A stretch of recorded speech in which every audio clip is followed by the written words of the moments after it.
Good morning, everybody, and let me welcome the members here and our witness to the Subcommittee on Oversight and Investigation, and I will start with my opening statement.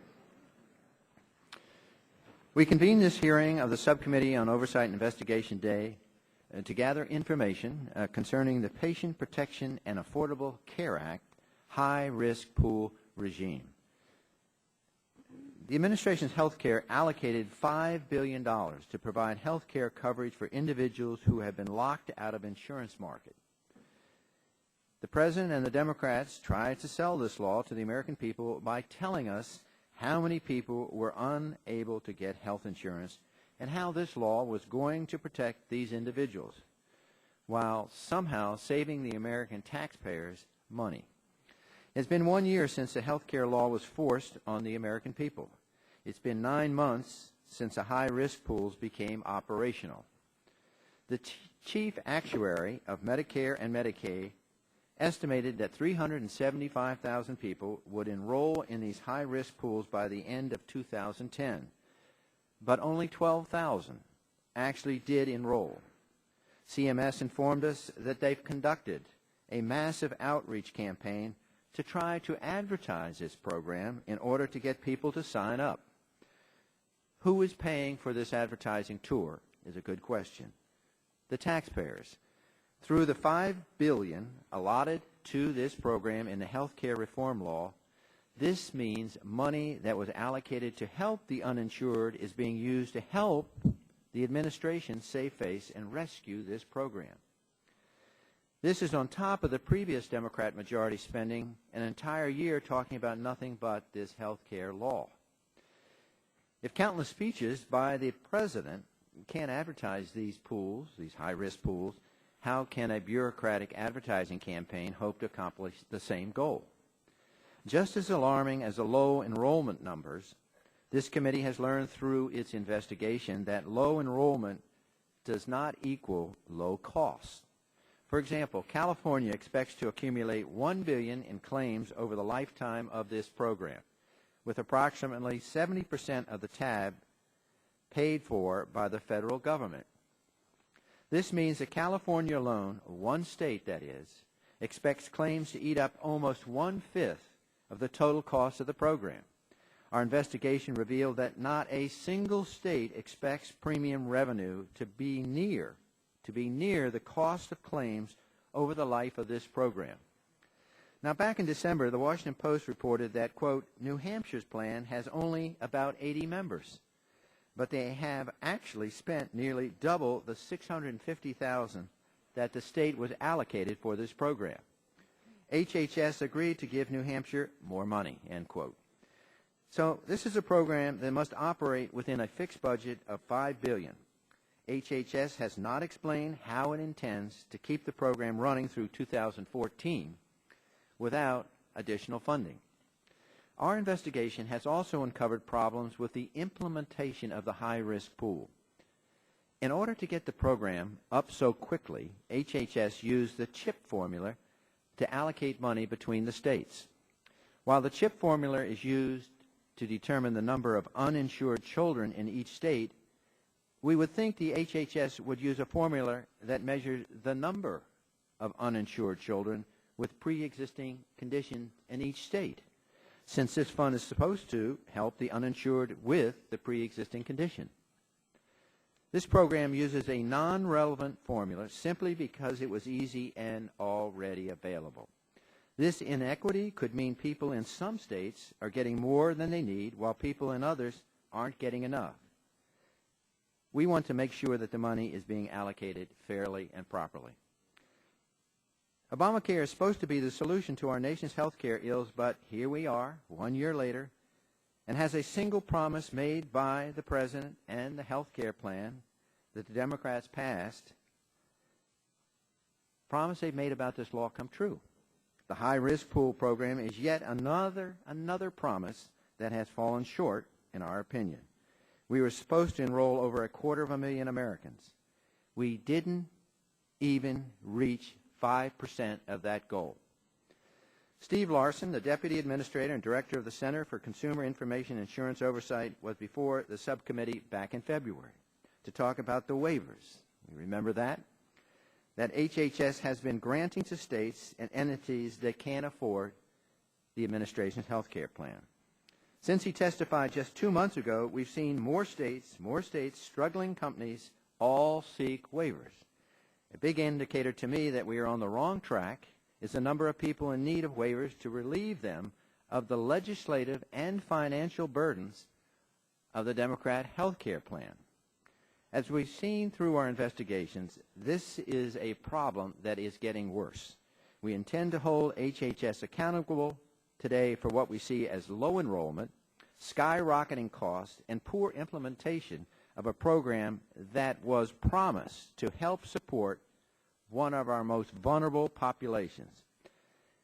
So I welcome Mr. Larson returning, and recognizing the ranking member, my colleague, Ms. DeGette from Colorado. Thank you so much, Mr. Chairman. Before I give my opening statement, I'd like to take a moment of personal privilege and introduce my sister Kathy and her family, who have come here to visit and see how sausage is made all week long. Kathy, you're welcome.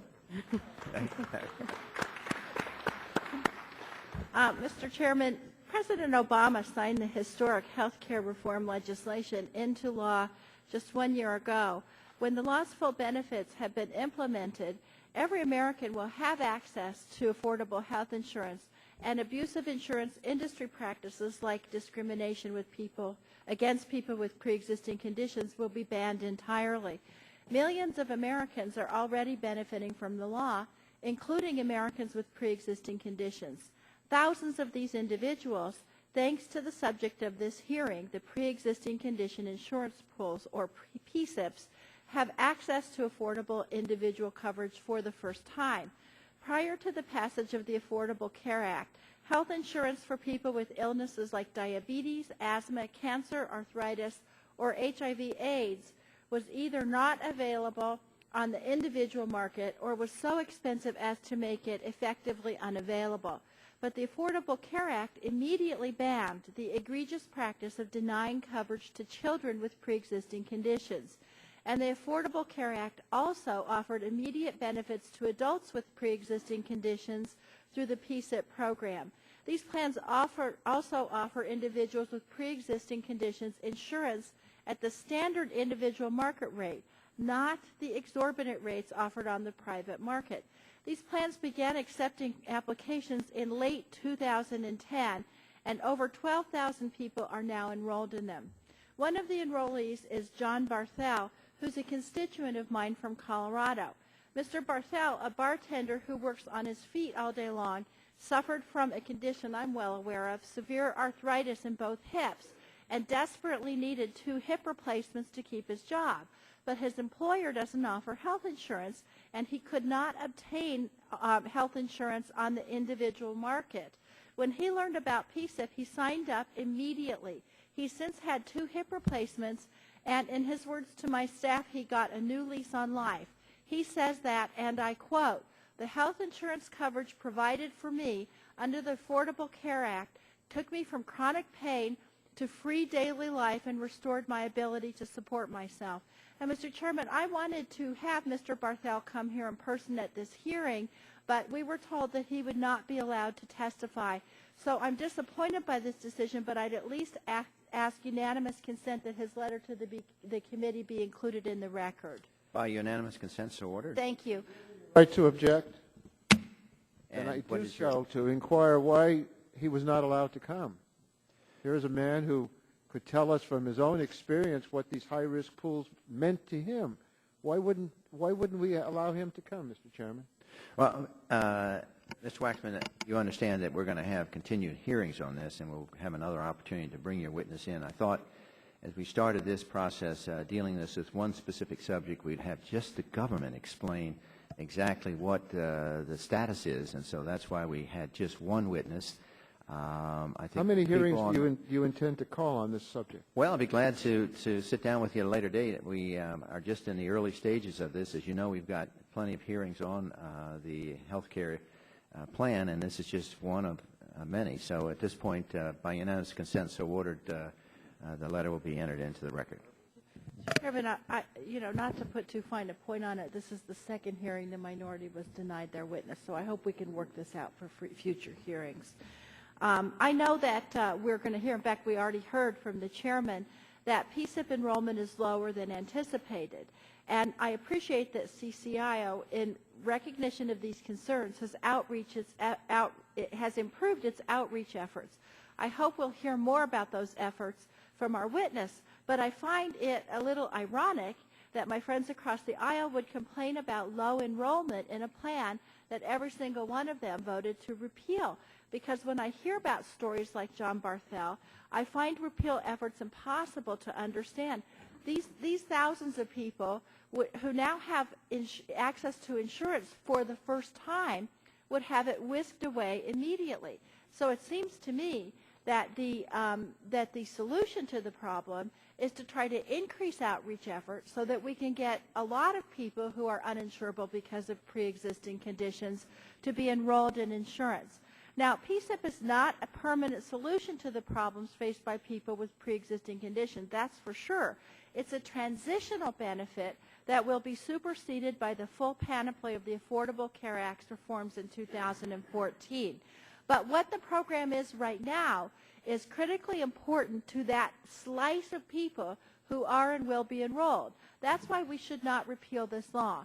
Doing so would rob thousands of PSIP enrollees of the health care coverage they now have and take it away. A more productive discussion would be a discussion about how we can enroll more people with pre-existing conditions in this program until we transition to full coverage in 2014. Thank you. The gentlelady yields back. I'm going to yield myself 2 minutes, and then we'll hear from other members on the majority side. This hearing once again represents what the legitimate oversight of ongoing federal activities over this health care law, what we should be doing in this committee. And I would just address to the ranking member, we are doing it this year as opposed to last year when we had not a single oversight hearing on the implementation of the health care law. Now, those with pre-existing conditions was identified as one of the major reasons that the health care law was necessary. But I guess I would just simply ask the question, I don't really recall the provision in H.R. 3200 that we marked up in this committee on pre-existing conditions, but was it really necessary to spend $1 trillion to fix this problem, which after all is what we've done with the Patient Protection Affordable Care Act? And we all want to help, but was it necessary to go to the lengths that we did and essentially upset the system that was working arguably for 2/3 of the population in implementing this program? Now, we've heard that the universe of people with a medical diagnosis who were locked out of the system was vast. We were led to believe it was in the millions. At different times, 8 million, 12 million were used by the President in his addresses during the summer of 2009. But at the end of the first year, 2010, we had 8,000 people, and then with a massive advertising campaign, we signed up 12,000 people. Well, why is that? Is it because the premiums were too high? Is it because we mandated that you had to go uninsured for 6 months to qualify? That's kind of risky. Is it because people don't know we've spent a lot of money in advertising? Or was it because the problem just wasn't as bad as we thought? Despite the low enrollment, the program's finances are high. It begs the question, was this a proper path to take, or could we have provided subsidized risk pools? Now, last Congress, the ranking member of the Health Subcommittee, Nathan Deal, and I introduced H.R. 4019 and 4020, which actually attempted to get this population as locked out of the current system while providing the right incentives for those who have lost their jobs. At this point, let me yield 1 minute to the gentleman from Nebraska, Mr. Terry. Well, thank you, Mr. Chairman, or Acting Chairman. I appreciate the opportunity to hear from this agency how we can remove waste and perhaps even abuse of funds under their control. So it concerns me that my friends on the other side of the aisle do not wish us to press to find wasteful use of taxpayer dollars or abuse. Hopefully we can get an explanation on the early retirement insurance program where there has been in the last day or two several news articles that concern me about waste and possible abuse of $5 billion that seem to be going sent to companies that are quite healthy and wouldn't need government subsidies for early retirees. For example, the United Auto Workers received the most this last year at $206 million. A healthy company, AT&T, received $140 billion. Verizon received $91 billion. General Electric, I guess if you hug the president enough, you'll get $36 billion. General Motors received an additional $19 billion. I'd like an explanation of why these companies were even eligible for government subsidies for an early retirement program. Yield back. The gentleman's time has expired. To yield the balance of our time to the gentlelady from Tennessee, Ms. Blackburn. Thank you, Mr. Chairman. And yes, indeed, if my colleagues are wondering why we're not calling, or if we're going to call other witnesses on programs such as this early retirement program, I think we need to call the American taxpayer, who is footing the bill for this and is livid with the lack of accountability and the lack of measurable results that they see coming from these programs. It is not hard to understand, in my book, why we would vote to repeal these programs. When you look at this program and the burn rate of this money, I'm curious as to why you have flown through $1.3 billion over the last 2.5 months when you have a total of $5 billion, which was supposed to last you for a few more years. You know, this is a little bit of a head scratcher. Why are you trying to get this money out of the door? Why are there so few people enrolled in this program? Why is it not giving the results that are necessary? And of course, as I've said many times, there is no successful example of public option health care being implemented and achieving a savings, either a near-term or a long-term savings. The wasteful spending has to stop. The American taxpayer has grown ill and fatigued with the practices they see in Washington, D.C., and I thank the chairman for calling the hearing. Yield back. Gentlelady yields back, and the gentlelady from Colorado? The gentleman from California for 5. The gentleman from California is recognized for 5 minutes. Thank you, Mr. Chairman. I've been involved in congressional oversight for decades. I've seen firsthand how oversight can, when it's done right, educate and inform the public and make government programs work better. But I've also seen how the oversight process can be abused for no purpose other than to fight partisan ideological battles. And that's what I see here today. This hearing is ironic because it's about the new state and federal pre-existing condition insurance plans, or high-risk pools, established under the Affordable Care Act. These plans are supposed to be a transition for people who couldn't buy insurance. They can't go to the individual market because the insurance companies won't give them coverage because of pre-existing medical conditions. So we set up some high-risk pools for them until we get to the transition where we will insist that insurance companies cover those people at the same time that we're requiring everybody to be covered so that the costs are being spread so that everybody gets coverage, not the kind of situation we've had up till now where it doesn't make sense for an insurance company to give a policy for somebody with a pre-existing condition because they're just very likely to be expensive. So the insurance companies want to exclude people, not cover people. Well, this is ironic because this is exactly what the Republicans proposed instead of the bill that we passed. You would think the Republicans would love this idea. These high-risk pools were the centerpiece of their health reform.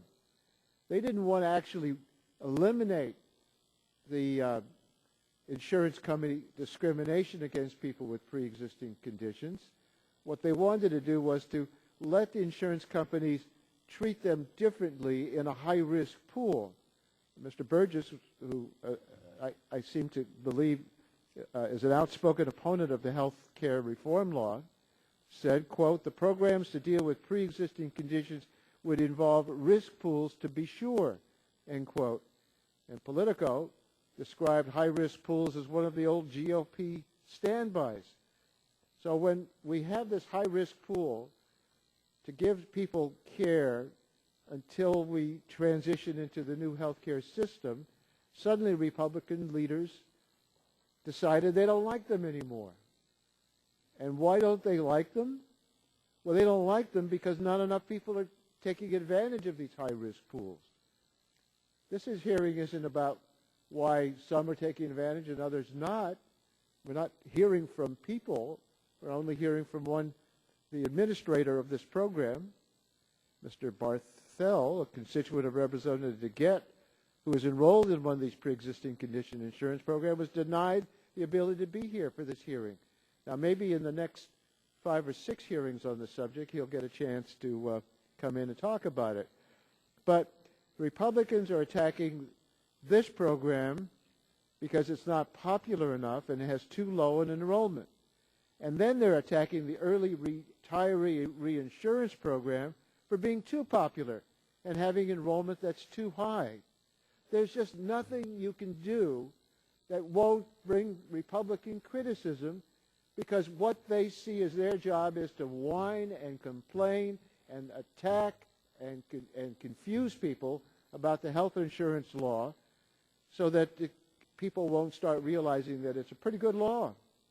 It ends the worst insurance company abuses. It helps seniors in Medicare, helps small businesses afford health care coverage, makes sure that all Americans have access to high-quality, affordable health care.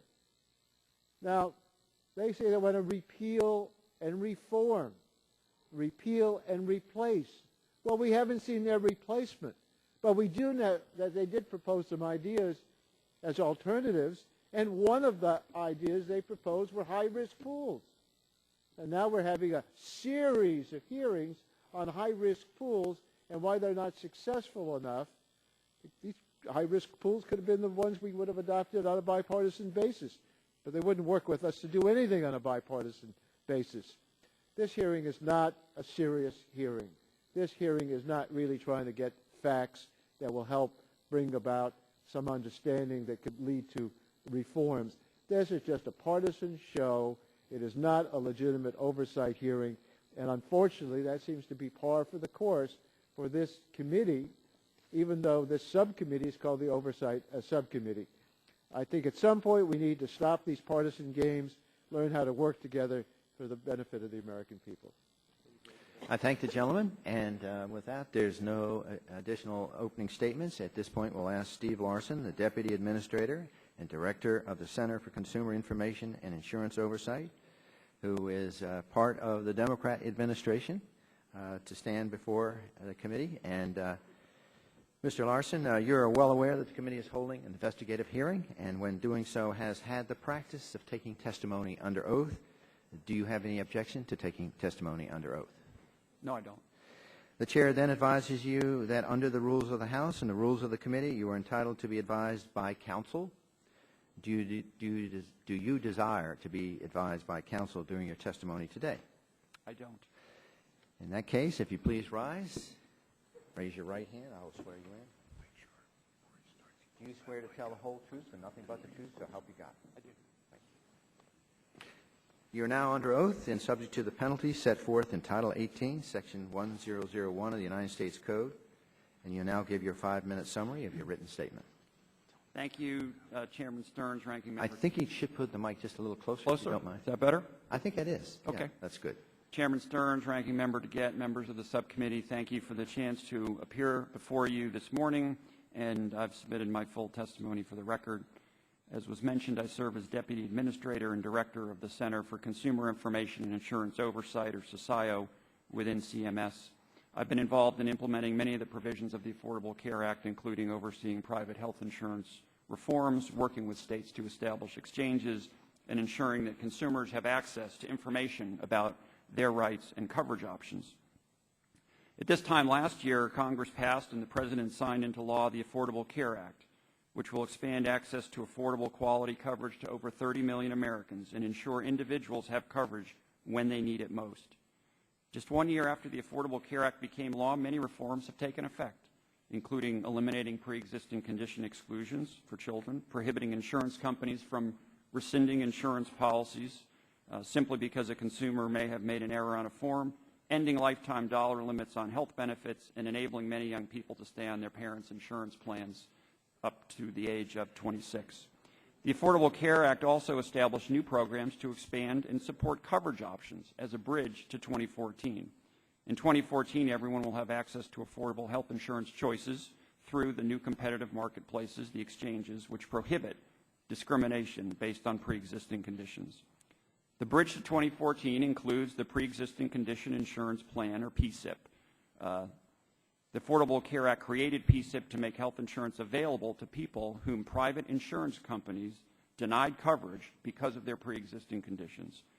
The presence of a pre-existing condition is one of the major barriers to obtaining health insurance for individuals. And the fact that so many people are denied coverage for these conditions is yet another reason why health care reform is so important. PSIP provides health coverage options for people who have been uninsured for at least 6 months, have a pre-existing condition, or have been denied health coverage because of the condition, and are U.S. citizens or are residing in the U.S. legally. The program covers a broad range of health benefits, including primary and specialty care. PSIP eligibility is not based on income, and the plan does not charge people higher premiums because of their medical condition. Previously, many states have run high-risk pools or other programs that offer insurance to people with pre-existing conditions. While the PSIP and existing state pools cannot be combined, states have the option to build on their current programs and choose to run the new program under contract with HHS, or elect to rely on HHS to provide PSIP coverage in their state. 27 states run state PSIP programs, and HHS, along with the Office of Personnel Management and the Department of Agriculture's National Finance Center, are running the federal PSIP programs, which cover 23 states and the District of Columbia. The federal government is contracting with the National Insurance Plan to administer benefits in those states covered by the federal PSIP program. And we're flexible about how each state chooses to implement the state program, allowing every state-administered PSIP to be uniquely tailored to their local market. The law appropriates $5 billion of federal funds to support PSIP beginning on July 1 through July 1, 2010 through July 1, 2014. And an allocation of these funds was made across the states based on the CHIP formula that takes into account the population of the state, the number of uninsured in the state, and local cost factors. A 10% cap limits administrative expenses in the PSIP program over the life of the program. And SOCIO and the states work together to monitor expenditures to ensure we're maximizing the value of the program while staying within the 10% administrative cost limit and within the total funds that were allocated. Based on the data released in March, PSIP has 12,437 members. Of this total, over 8,000 people have been enrolled in the state-run PSIPs in the 27 states, and over 3,000 have been enrolled in the federally administered PSIP in the 23 states. I'm very pleased that enrollment in the PSIP program increased by over 50% in the last few months, and we expect it to continue to grow between now and 2014. I'm proud of all that we've accomplished over the past year and look forward to 2014 when Americans will have access to more affordable, comprehensive health insurance plans without worrying about pre-existing conditions. PSIP is an important part of the bridge to the exchanges in 2014. Until then, I look forward to continuing to implement the Affordable Care Act and strengthening SOCIO's partnership with Congress, the states, consumers, and other stakeholders across the country. Thank you so much for the opportunity to discuss the work that SOCIO has been doing to implement the Affordable Care Act and to help people with pre-existing conditions, and I look forward to your questions. Mr. Larson, thank you very much. I'll take the opportunity to ask the first set of questions. As you know, as everybody in the room knows, this is an oversight investigation committee that's looking at high-risk insurance program.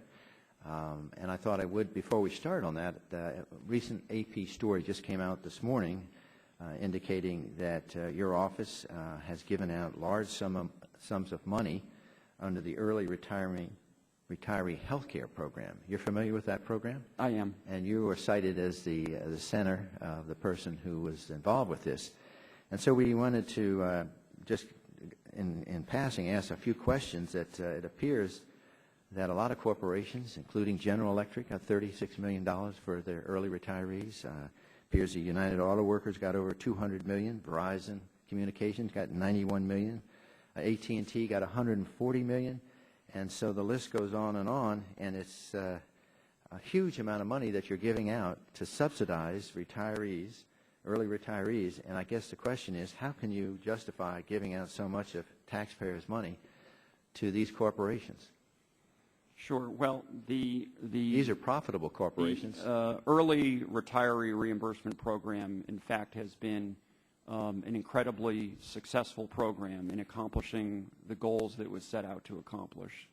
The fact is that history has shown that the rate at which large companies are dropping coverage, insurance coverage for early retirees. These are corporations that are profitable. And when you talk about AT&T and General Electric and Verizon Communications, United Auto Workers, why would they need taxpayers to subsidize them? And why you have Northrop Grumman, Boeing Company, the State Teachers Retirement System, Ohio. I mean, if this is a program, a health care program that's going to work, why would you be taking taxpayers' money and giving so much out to companies that are very successful and have a very good, profitable history? Well, those companies are companies that, in fact, continue to offer retiree benefits, health benefits for early retirees. But shouldn't they have the responsibility of taking care of that themselves, not ask for the taxpayers? I mean, basically giving them free money. Well, the program allows them and positions them to continue to offer this critical benefit to early retirees, because I'll tell you, early retirees, folks that are between 50 and 65, when they're put out into the individual market, are the ones that are most at risk for not being able to get Well, I understand insurance. that, but that was part of when they got to work for GE or AT&T or Verizon. This is part of the package they understood. I guess, are you going to give money out like this to all major corporations, all the unions, all the public employee retirement system? I mean, I think the point would be that you think this health care system that we passed, that Democrats passed, is so successful. Why in the flip are you giving out so much money of taxpayers so freely and overwhelming to companies that are very profitable? Well, I'd respond with a couple of points. First of all, there are a number of different types of recipients. Certainly state and local governments are also one of the main recipients, so that employees and retirees of state and local governments can continue to have retiree benefits. Okay, but Mr. Larson, I have a statement from you. You said the overwhelming response to this program demonstrates exactly how broken the current health care system is, exactly why we needed reform in the first place. Is the reform you're talking about is taking taxpayers' money and giving out to successful, profitable corporation? Is that your definition of why we need a health care bill, the Democrat health care bill? We think the program is successful because it has allowed these companies and state and local governments and nonprofits and commercials to continue to be able to offer coverage for early retirement. Now, you followed the recent publicity with General Electric paying no taxes and the huge amount of money they paid. So as I understand, you gave General Electric $36 million to help their early retirees. Do you think it was absolutely necessary that taxpayers fund early retirees for General Electric? Is that your position today? Well, when a sponsor in the program receives the money, it must apply the money to the benefits that are received by the retirees or to the costs that the company incurs. Okay, I understand. My time's almost expired, but let me just move on to what we're here for also is the high-risk insurance program. Enrollment in the high-risk pool was supposed to be about $375,000 in the first year, according to the chief actuary of Medicare. Is that correct? That's my understanding. Okay. Based upon what we've seen so little, as you saw in my opening statement, how can you justify this cost if you've only done so little at this point? Where are you going to get the money to do this high risk for everybody? Well, It's been a fact across the country as states, and certainly for the federal high-risk pool, is that the pools are generally slow to start up. When the bill was passed, we devoted our efforts to standing the program up. I'll just close by saying, if you've only got 12,000 in the program today, and you've indicated 375,000 people is your goal, and you spent this huge amount of money on 12,000, you won't possibly have enough money to do 375,000. Well, wouldn't you and I agree that you won't have the money to do 375,000 based upon just the 12,000 you've done? I don't think, respectfully, we agree, because we have not spent a large amount of money on the program to date. Okay. All right. My time has expired. The gentlelady from Colorado. Thank you, Mr. Chairman. Mr. Larson, how much money has the program spent to date?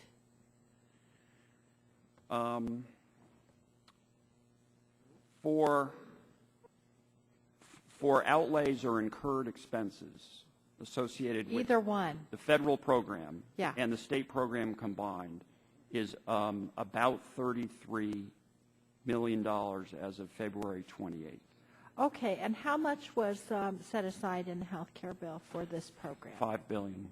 $5 billion. So you've spent several hundred million of the $5 billion. Well, we've spent about $33 million on what I'll call program costs, and then additional funds on administrative costs, but together it's less than $100 million. Okay, it's less than $100 million of the $5 billion, correct? That's correct. Now, you're making efforts to try to enroll more people with pre-existing conditions in this program, correct?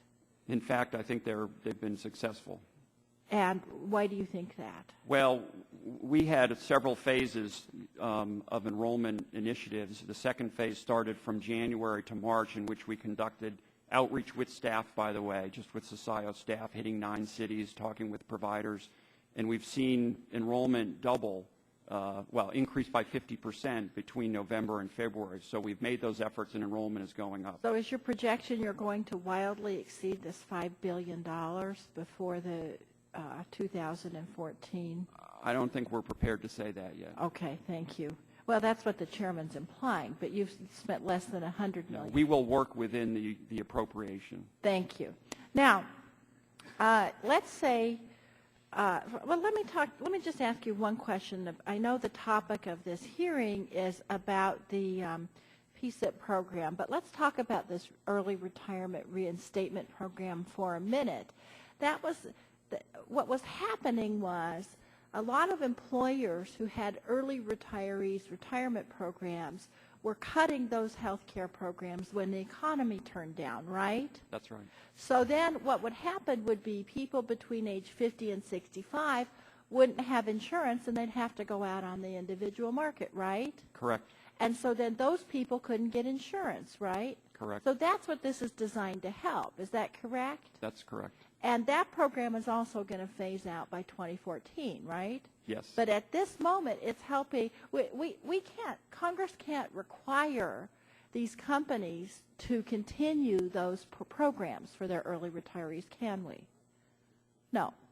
And so therefore, the people that this program is helping are those early retirees who have no other way to get insurance, right? And there are millions of people that are covered in the retiree programs that have been helped by this program. Right. And that it helps them get insurance. It helps them keep their coverage. Yes. Okay. Now, let's talk about the subject of this hearing again, the PSIP program. Before the health care reform bill became the law of the land, let's say somebody was diagnosed with cancer and they wanted to buy health insurance on the private insurance market. What sort of options would those people be offered? Well, they're generally limited to the individual market, which they would be either offered exclusionary riders or denied coverage. So you mean the individual market would say, we're not going to cover you for your cancer because it was pre-existing, right? That's correct. Let's say they wanted to get coverage for the cancer. How much would that cost them? Well, I don't think they could get coverage for that without going to like a state high-risk pool. Okay. And let's talk about the state high-risk pools. How many state high-risk pools, or how many states had high-risk pools? I think there's about 35 that had state high-risk pools. Okay. And where in those 35 states were they providing affordable coverage to everybody who needed it? Well, the difference between the PSIP program and the state high-risk pools is they often have a standard rate that's up to 150% or 200% of the market state rate. program. The state program, which is not the way the PSIP program is structured. Okay, how is the PSIP PSIP program? program has a cap of no more than 100% of the standard market rate. So the state programs, although available, are often viewed as not affordable for some people. Okay, I just have one last question. What would happen to these PSIP plans if the Affordable Care Act was repealed? You'd have a lot of people that have no good option to get coverage, and these are the sickest of the sick in many cases. Their plans would be canceled, right? And then they would have to go to these other options you talked about, right? That's correct. Thank you. Thank you, Mr. Chairman. I yield back. Lady yields back. The gentleman from Texas, Mr. Burgess, is recognized for 5 minutes. Thank you, Mr. Chairman. I don't want to spend too much time on this, but I feel obligated to answer the ranking member of the committee. It always seems that they want to paint Republicans as the friend of the insurance companies. Just a quick review by a simple country doctor on his iPhone app tells me that Cigna and Aetna have done extremely well in the year since the passage of the Patient Protection Affordable Care Act. Apparently, when people are required to buy insurance, the companies that sell insurance seem to be able to manage okay. Let's talk for just a minute, because you were giving ranking member to get some information about the amount of money you spend in the program. You said $100 million. Is that correct? No, I said no more than that. The approximate number would be the program spending of about $33 million, and then administrative costs of about 25, which includes a significant portion of startup costs that you incur anytime you start up a major program. Yeah, I'll accept that, but that does seems a little bit. $33 million in benefits, is that correct? Did I say that? Well, remember, these are the amounts that are paid to the states or to fund the federal program beyond the premiums that are collected from the folks that are covered in the programs.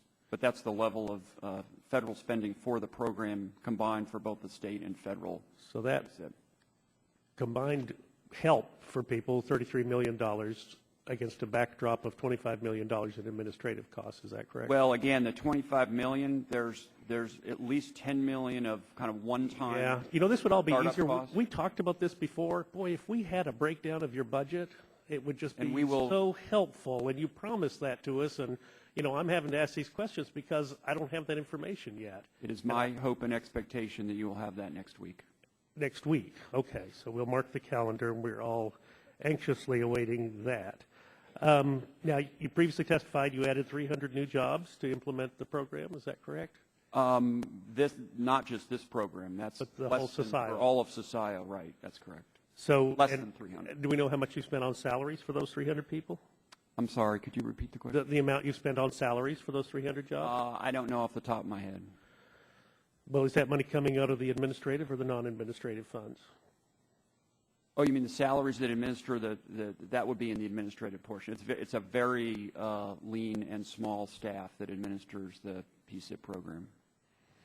Now, on the issue that's come up, and unfortunately we haven't had a lot of time to work through it because of the retiree program information that's come through this morning, but 8 of the 17 companies had more than $10 billion in profit last year. I mean, are those not companies that could have afforded to do some of this on their own? Well, I can't speak to their capability. I can only say that, as I mentioned earlier, when they receive funds through the ERRP program, they are required to devote those funds to either reducing their own costs or reducing the costs of the beneficiaries. And I think 80% direct the funds to directly lowering the costs of people that participate in the program. So we think that's a success. Yeah, but you've got a big company whose initials I won't mention, but they haven't paid any taxes this past year. They post an enormous profit, and you're providing them $36 million. And, the only problem with that, and I want to help people too, but we're borrowing 42 cents out of every dollar we spend. So was there a way to perhaps tighten this up and run it just a little bit leaner? And, even Karl Marx said, each according to his ability, each according to his need. That's a non-responsive response. It's very difficult for the recording clerk to record that. Let me just ask you one more question. Was it, I mean, I have no problem with risk pools. I think the state risk pools, although they were underfunded, certainly provided good help. And when I would do town halls and talks in my district and even talking to doctor groups around the state, someone would always come forward and say, you know, don't do anything to mess up what I've got with this risk pool. But at the same time, why was it necessary to reinvent the wheel? You already had said that you had 35 of the states with something out there in a risk pool arrangement. You have additional states that have reinsurance programs, so you're already getting to a pretty significant number of the states already. And now we come and overlay a federal program. Haley Barbour, when he was here, actually testified that he had 3,600 people on his risk pools in the state of Mississippi. And with the infusion of he did not participate at the federal level, but what the additional federal funds at a significant cost were able to provide additional benefits to 58 new people. It almost seems like we're not being smart about how we're spending this money. Yeah, well, I guess I have two responses. First, I'd say that this is a complement to the state pools because it has different design elements. For example, often the state pools have waiting periods before they start to cover pre-existing Yours is 6 months. Well, it's a little different for the federal program. That's you can't have been insured for 6 months because we didn't want people migrating across pools. So in the state pools, you often have a waiting period so that even if you come into the pool, you don't have coverage necessarily right away. 6 months seems like a waiting period. And then as we discussed earlier, typically the standard rate for the state pools is 125%, 150% or higher. So there are features of the federal program that complement what is going on at the state level. I get that. It just seems like it would have been better to streamline those two together rather than reinvent the wheel. Gentleman's time has expired. The gentleman from Michigan, the emeritus of the committee, Jadingle, is recognized for 5 minutes. Thank you. Thank you, Director Larson. I think you'll have to pull the mic a little. Implementing the Affordable Care Act. You have a large task before you, including the Critical Patients Bill of Rights, the state-based exchanges, as well as today's focus, the pre-existing condition insurance plan. I appreciate the work that you have done in getting the pool up and running in Michigan, including the work you've done to make a difference in the lives of Michiganders like Jerry Garner, whom you pointed out in your testimony. Now, as my colleagues on the other side of the aisle question the effectiveness of high-risk pools, I think it would be useful to remind them of the strong support of these pools as a way to expand coverage. In fact, members of this committee offered their own legislation appropriating far more money than laid out in or expended in the Affordable Care Act to implement high-risk pools nationwide. Now, Director Larson, a few questions. Please answer yes or no.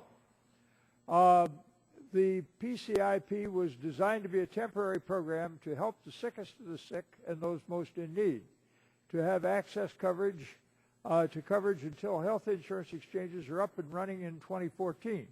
You point out that more than 12,400 individuals have enrolled in these programs across the country. In your experience, have the states been able to set up affordable premiums for individuals in need, yes or no? Have states been able to set up affordable programs? No, Yes. No, they have not completely. They have not. You point out in your testimony that CCO recently adjusted the federal PCIP program to reduce premiums and to add 2 plan choices. You point out that the enrollment in PCIP programs has increased by 50% from November to February. In your opinion, will increased plan choices in the PCIP program encourage further enrollment? Yes or no? Yes. Now, you also discuss in your testimony the outreach efforts of CCO and that have been used to encourage enrollment, working with Social Security Administration, American Cancer Society, Diabetes Association, and other agencies. It is my opinion that it seems to be a very targeted approach in enrolling in individuals. In your opinion, do you believe this targeted approach is working, yes or no? We think it is showing results and working, yes. Now, how do you know that this targeted approach is working? Well, as I mentioned and referenced, we've seen significant increases in the rate of enrollments in the period between November and February. In addition to the overall enrollment, there were several states in which the number of individuals in the program doubled, 5 or 6 states that doubled their enrollment in that period, so it's very encouraging. Thank you. Now, is every PCIP program conducting a public campaign to recruit eligible individuals, yes or no? Yes. Now, has CCO shared the best practices with the states who have lower enrollments than others to help them recruit eligible individuals they may be missing, yes or no? Yes, we're in constant contact with the states. Is, in your opinion, has CCO learned some best practices in terms of enrolling eligible individuals that will help to ensure successful enrollment of individuals in the exchange beginning in 2014, yes or no? Yes. Now, am I fair in observing that when the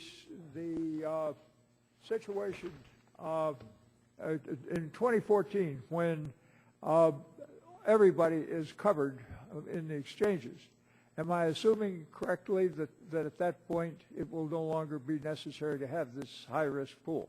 That's correct. Okay. Now, would you like to comment, if you please, sir, in the very brief time that we have, on what are the best practices or any other comments that you might like to make with regard to the previous questions? Well, as you mentioned, we've learned that it really is a targeted outreach campaign. This is not necessarily mass marketing, so that you work closely with high-volume providers, hospital associations, medical associations. We've worked with the insurance companies that issue denial notices to take note of the availability of the PSIP program. Now, one very quick question. The companies that you have helped have had no responsibility other than their contractual responsibilities to cover either their active employees or their retirees. Is that correct? Yes. Thank you. Thank you, Mr. Chairman. 1 minute, 1 second left. I thank the gentleman from Michigan. The gentlelady from Tennessee is recognized for 5 minutes. Thank you, Mr. Chairman. Mr. Larson, I want to cut right into this.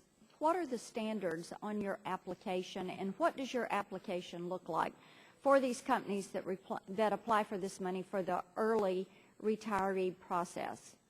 Well, first they have to submit an application to be a plan sponsor, requiring basic information about the plan, about the company and their retiree plan, and then in the process of submitting claims, then they have to submit claims information. And as you may know, okay. Well, they submit a claim to be they submit an application to be a plan sponsor. So do they need to show financial need when they submit an application to you, that they need this money, that they're short of money, that they're not going to be able to cover the cost of those that are enrolled in the plan that they are choosing to sponsor? Do they have to demonstrate that financial need? The statute doesn't require a needs test. How long is the application they submit? It's not particularly long. I don't recall. Okay, so they don't have to demonstrate any financial need. They just need to show that they want to set up a plan for their early retirees. Is that correct? They need to demonstrate that they have a current program to cover their early retirement. So they have a current program. Okay, let me ask you this. Some of these companies have early retirees that they may have incentivized to take early retirement. Do you ask them how they achieved their universe of early retirees? Did they incentivize these people, give them early parachutes, early retirement parachutes, give them extra benefits if they chose to retire? Do you ask them if they're doing that? I don't believe that's part of the application. It is not part of the application. So therefore, in order to make their bottom line look better, they could actually go to a universe of employees and say, we're going to incentivize your early retirement, and then move them into this plan that they're going to submit an application to sponsor, then come to you with their hand out and say, hey, we need your millions, federal government. Do you not see why the American people are so frustrated with what you all are pouring out of these bureaucracies every day on the American taxpayer? I mean, is this lost on you? Well, first of all, I don't think we've You've seen... spent $100 million in setting up a program we don't want for services we don't need, giving money to corporations that are profitable corporations, giving money to people like GE who are exporting their power job growth, giving money to people like GE who are no longer making light bulbs in the United States but have shipped all those jobs to China. And you think this? You think we should be happy and pleased and applaud you for creating new federal jobs to take money out of the taxpayers' pockets? Let me ask you something else. Let me move to the PSIP. Let me move to the PSIP program. I don't want to run out of time. Did you have any existing program that you used for a model when you set up PSIP? Was there any program in existence that you went to? You've already said you didn't think the states were doing a very good job with their high-risk pools.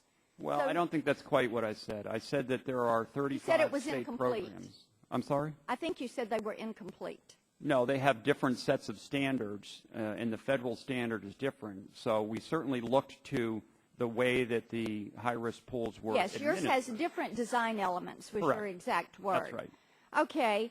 Is there any program that you have looked at that you think has been successful? When you have a state like Tennessee, and you and I have discussed Tennessee before, we've been down this road. We know public option health care does not work, that it breaks the bank. And we know where some of the pitfalls are, but you all are not willing to listen to some of that guidance. So, have you seen, did you work from a model that has actually yielded a savings? Well, high-risk pools, by definition, will not yield savings. They should reduce cost.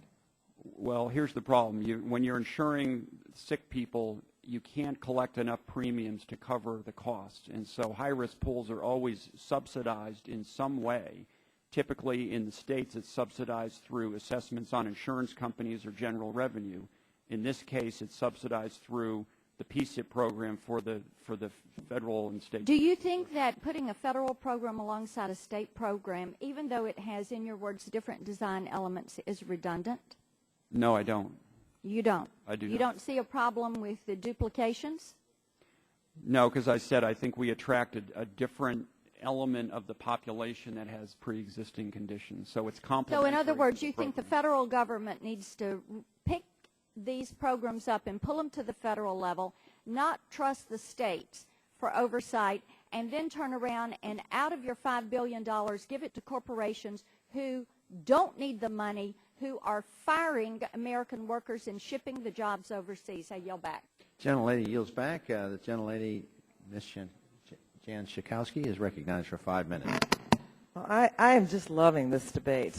I particularly appreciate Dr. Burgess quoting Karl Marx in his rationale on why this program really doesn't work, and I appreciate hearing the fury about companies that don't pay taxes and then outsource jobs, and I would certainly endorse those concerns and would certainly welcome an opportunity to work with my colleagues across the aisle to address just that.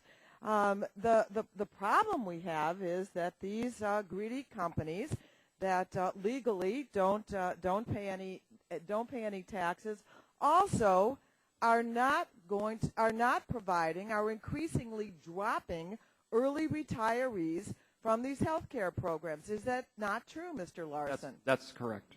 So we have seen that while all this outrage may be going on with no solutions, we could sit down and establish criteria for companies that when they make a certain amount of money must provide this kind of coverage for early retirees. I welcome that conversation. But in the meantime, are we going to sit here and say the burden then will be on the shoulders of those very retirees who, in many cases in the past, used to get help from their companies who aren't?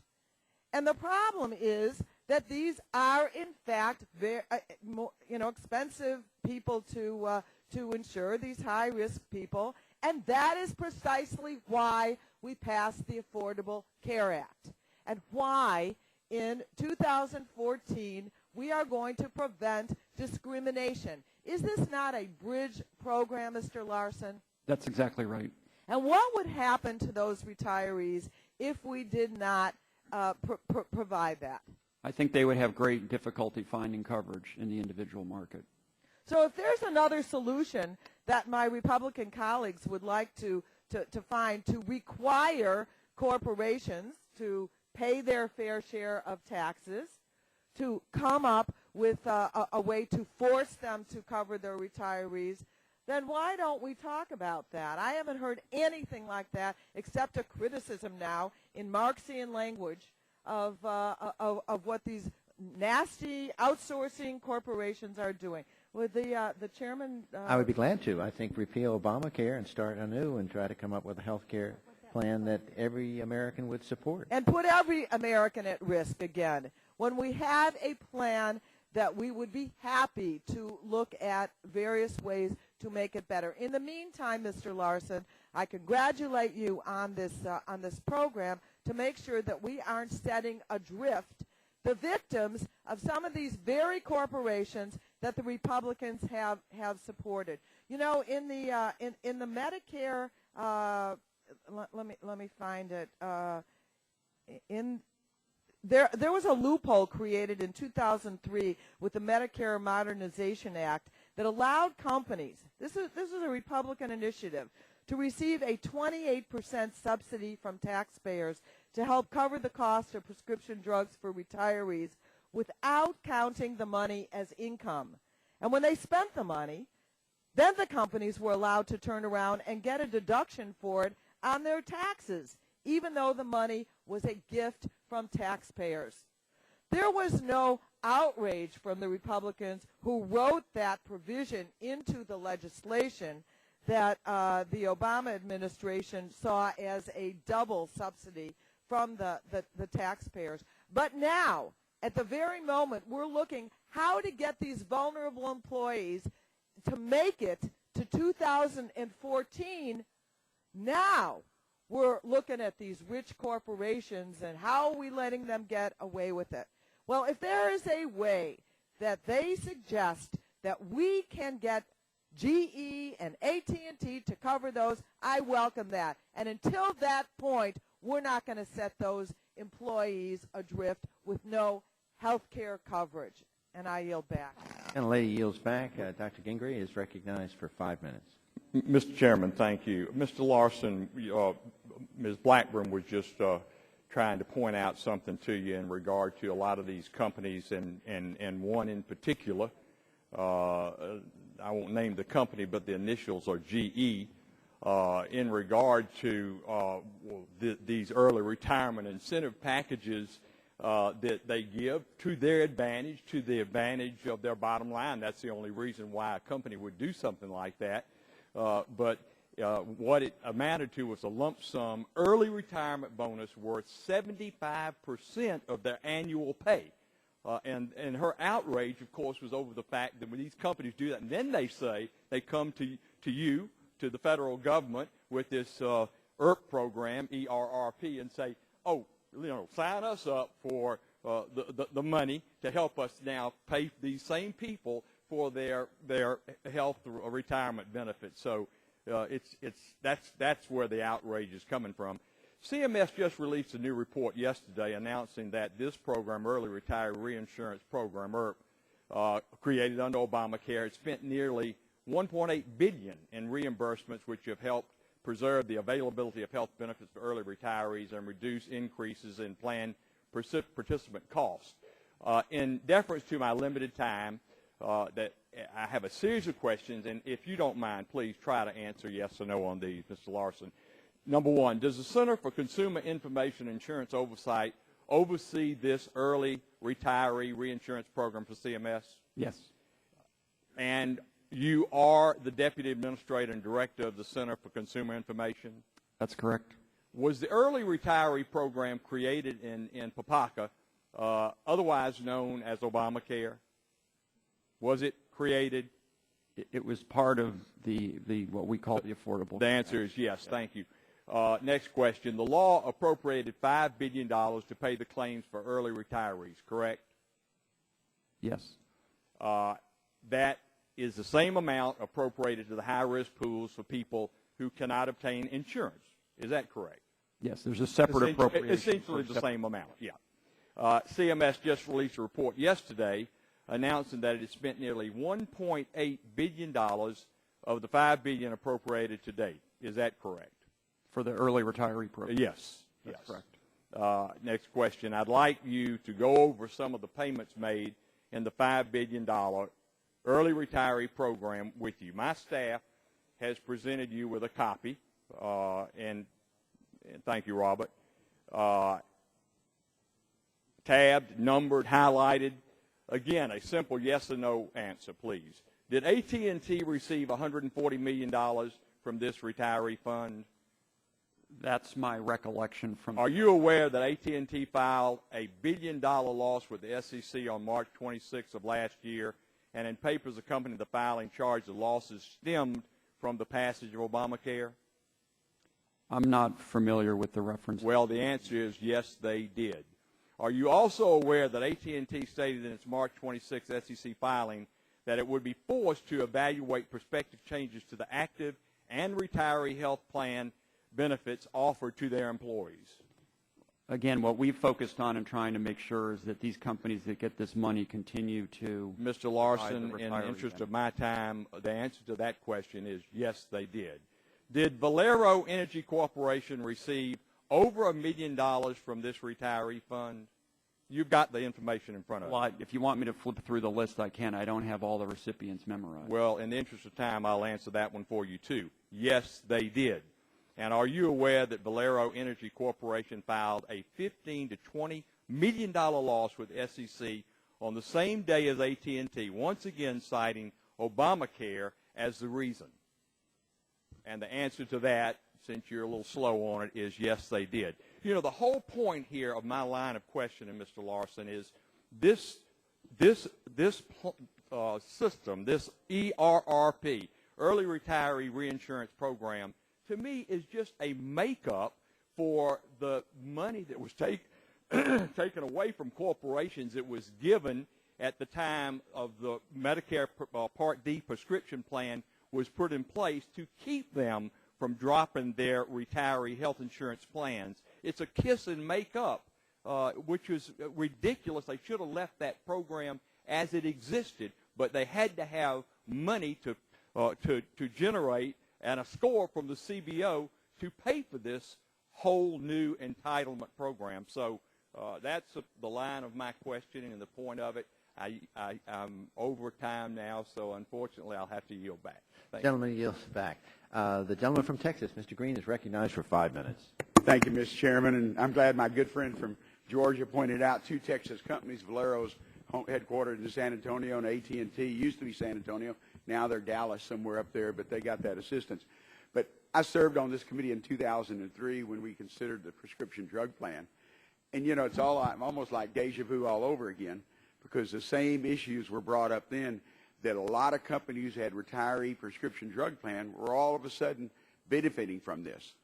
And so I just want to point that out, but the shoe's on a different foot this time. But I appreciate you being here, Mr. Larson. Thank you for appearing.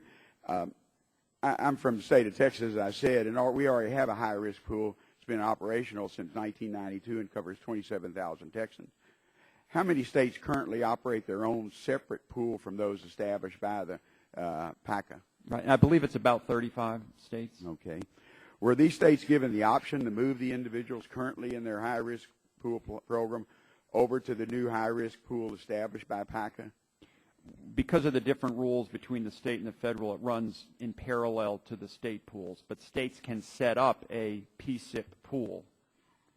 If the states set up a PSIP pool, they would not have to have their own pool. Well, they have their own pool, which has one set of rules, and they have the federal, they have the PSIP pool that they run under a contract with HHS, and they design, subject to the standards in the ACA, the rates and the benefit design. So there are there's a state-run pool, and then a different type of insured, if you will, is eligible for this pool.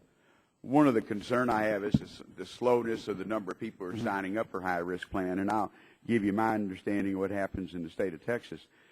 Texas was given the option to establish a high-risk plan under health reform, and our governor declined, citing a financial burden on the amount of federal funds received. And Texas continues to operate its own high-risk program. Last year, a number of us sent a letter to Secretary Sebelius asking states who opt out of PACA establish high-risk pools that we would have a similar exchange, similar to exchange in Texas. We would have an option for PACA in Texas, and I'm going to go into that in a few minutes on the benefit. In 2009, before we passed the Affordable Care Act, Texas received $10.5 million to run their current high-risk through grant program funding through Congress. That's nearly $6 million more than any other state, and to fund their program. And what we found out under the state program, the average premium for a Texan participating in a high-risk program must be twice the average premiums for a healthy individual in the market. Is that true with other 29 states, that they have something like that? Something like that. Not all of them are 200% or twice as much, but they are generally substantially above the market rate, and that can create affordability issues. Well, and that's the problem we have. For example, the premium for a 40-year-old woman in Houston, where I represent, under the Texas high-risk pool, is about $750.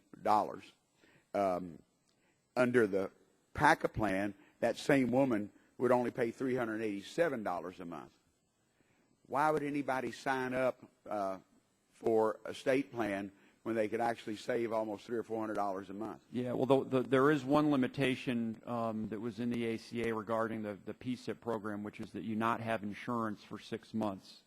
Okay. So the people that are eligible for the PSIP program are people that have had nothing up until the implementation of the program. So if somebody was under the state plan, they would have to wait 6 months before they could apply for PSIP? That's correct. How many states have that 6-month plan, do you know of, in their current program, in their separate program? Do you have to be without insurance for 6 months? Well, every state that administers a PSIP pool has to abide by that same 6 months. But what about their separate state plan? Do they have, do states have something comparable? Typically, it's more that there are waiting periods or exclusionary periods so that you can sign up right away, but you may not have coverage. That's to avoid people circulating in and out of the pool when they're sick. So there are waiting periods for coverage for your high-risk condition. Well, I understand, although, you know, I have folks on Social Security disability, once they receive disability, they have to wait 24 months before they can get Medicare. So 6 months is a long time, but not near 24 months like we have under Medicare for disabled folks. Under the PSIP, Texas would have benefited by about $493 million to run a high-risk pool. Is that true? I'm sorry, I didn't. $493 million under the PSIP program. Texas would have benefited by receiving about $493 million to run a high-risk pool from the federal government. Well, that may be the allocation to Texas across the life of the program. I'd have to go back and look at the numbers that you're referring to. Gentleman's time has expired. Well, thank you, Mr. Chairman. I was just asking for some information because it's so we can find out what we need to do to make sure our constituents get the cheapest program in a high-risk pool. Thank you. Yeah. I advise all the members we have a series of votes. We'll reconvene right after the votes at probably between 12 and 12:15. Mr. Larson, we're going to continue with another series of questions, and then we'll reconvene, recess, and come back. Mr. Bilbrey is recognized for 5 minutes. Thank you, Mr. Chairman. It was interesting, the reference you made right off I think the second or third paragraph, where you were pointing out that there are U.S. citizens or otherwise those who were legally residing in the United States, and I think you clarified that all U.S. citizens residing in the United States are legally present. But my question is about the verification. Well, first of all, let me back up.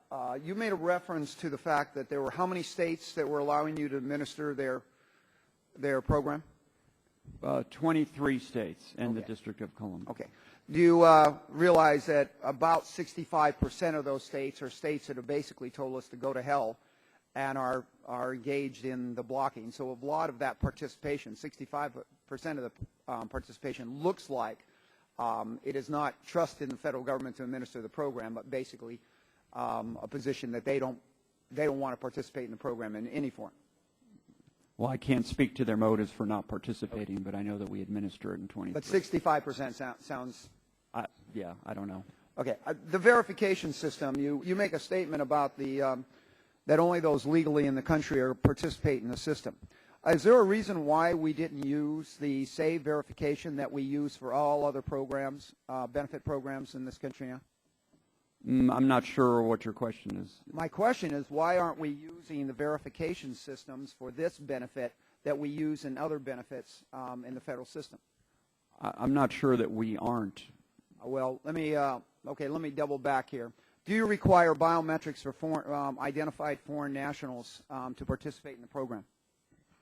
I would have to get back to you on the details of the verification. Okay, I would question the fact that because we don't use SAVE, no, there is no biometrics. Now, I understand that U.S. citizens, or people who claim to be U.S. citizens, just have to state their name, their Social Security number, and their date of birth, right? But I think we still verify that information. You verify them through which documents? I'll have to confirm with you exactly how. Okay, I'm just saying that you don't use biometrics on the United States, but you do not use, are you aware you're not using biometrics for stated foreign nationals to participate in this program? I don't know the answer to that. Okay, well, let me just say for the record, there's no reason why anyone who says they are a foreign national in the United States that we should not have biometrics as a requirement, because every foreign national that I know of, and someone correct me, but at least the overwhelming majority of foreign nationals in this country have biometric confirmable identification, and we're not using that technology right now.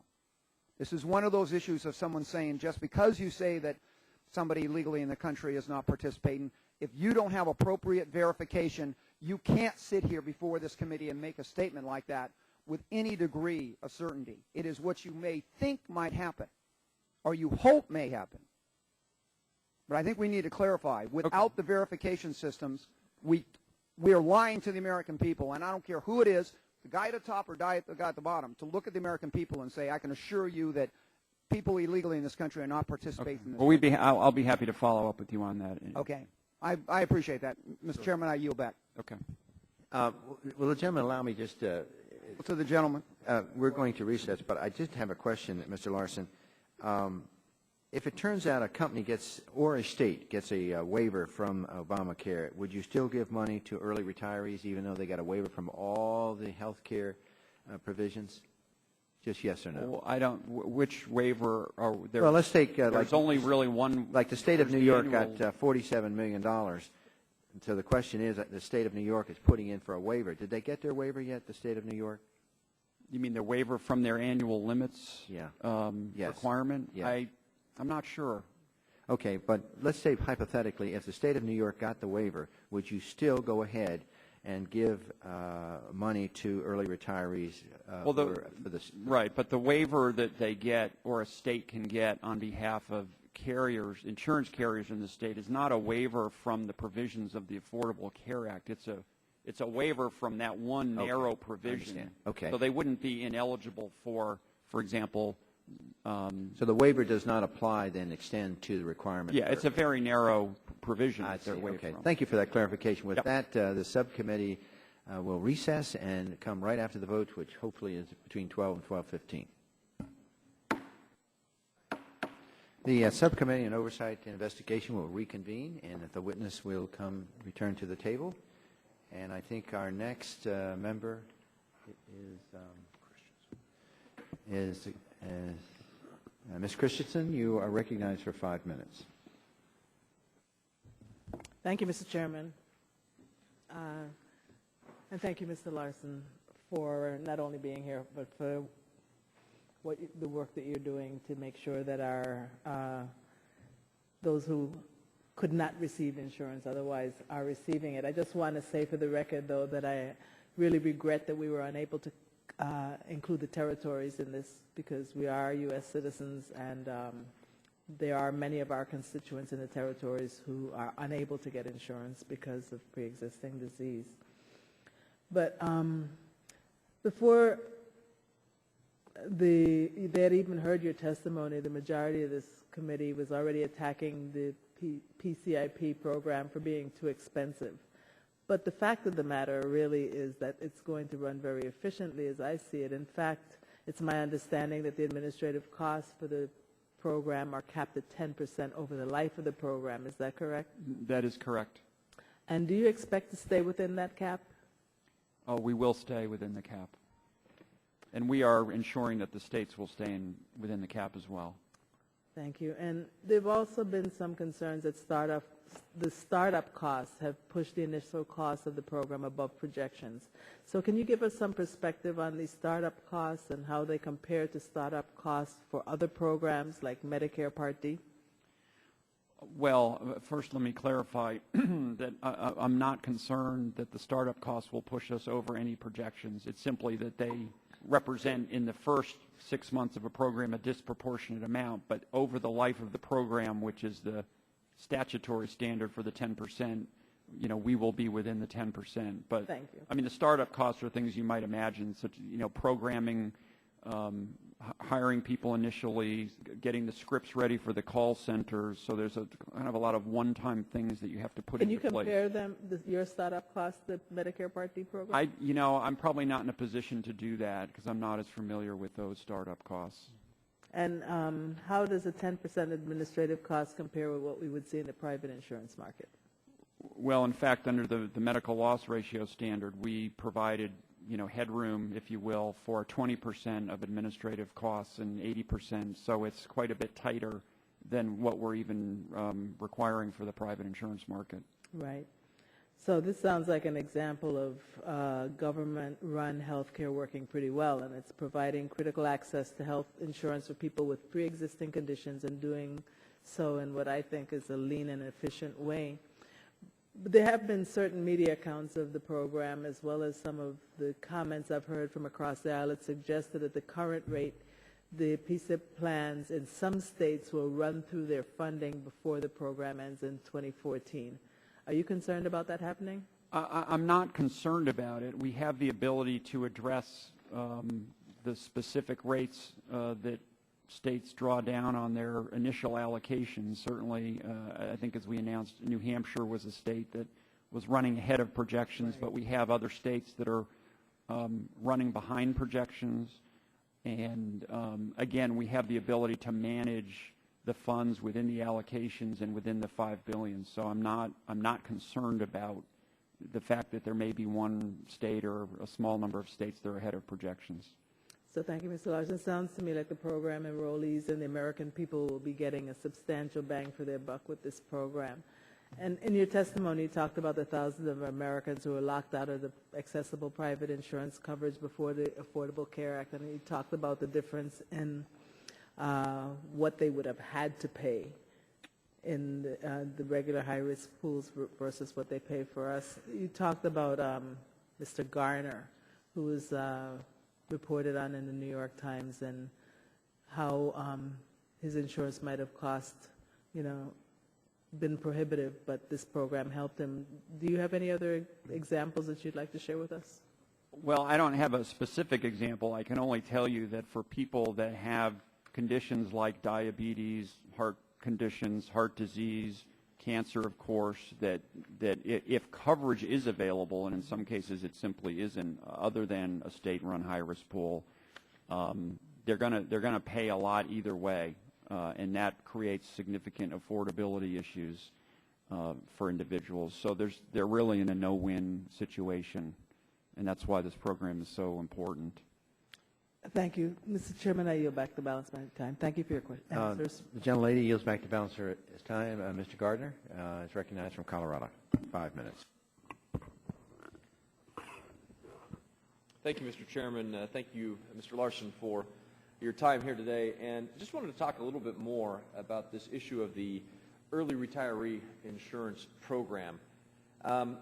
Your previously stated your position, and I just want to double check on that. Is it really your position that these corporations that you listed on your website, who had billions of dollars in profits, needed to get taxpayer money in order to fund their early retiree program? My position is we want to make sure that companies that are currently providing early retiree benefits continue to do so, and this program helps ensure that they do that. And so this is all programs in the United States, or just a few that you've listed on your website? Well,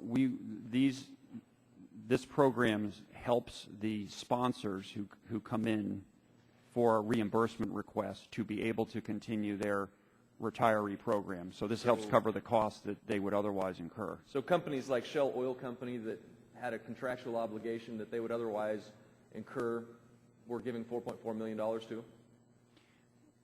Well,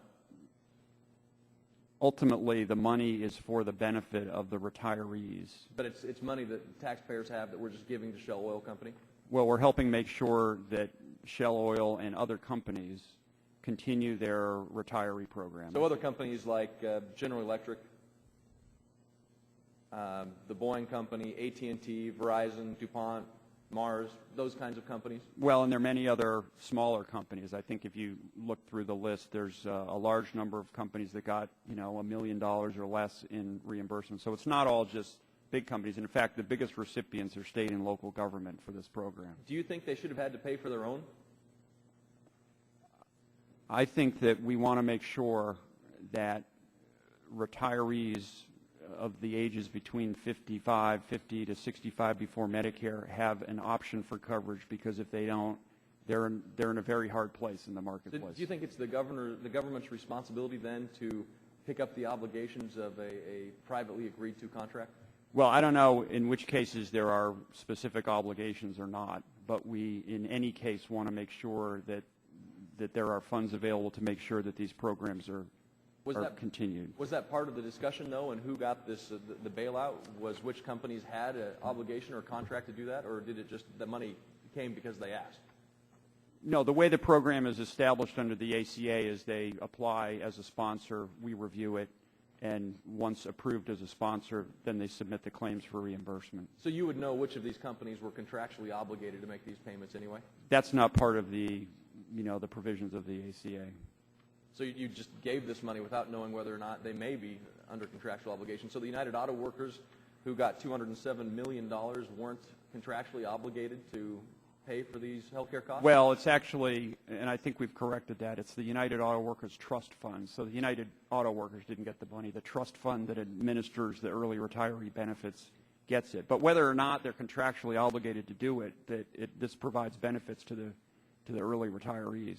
So what standards were there that many of these Fortune 500 companies then had in order to get this free money?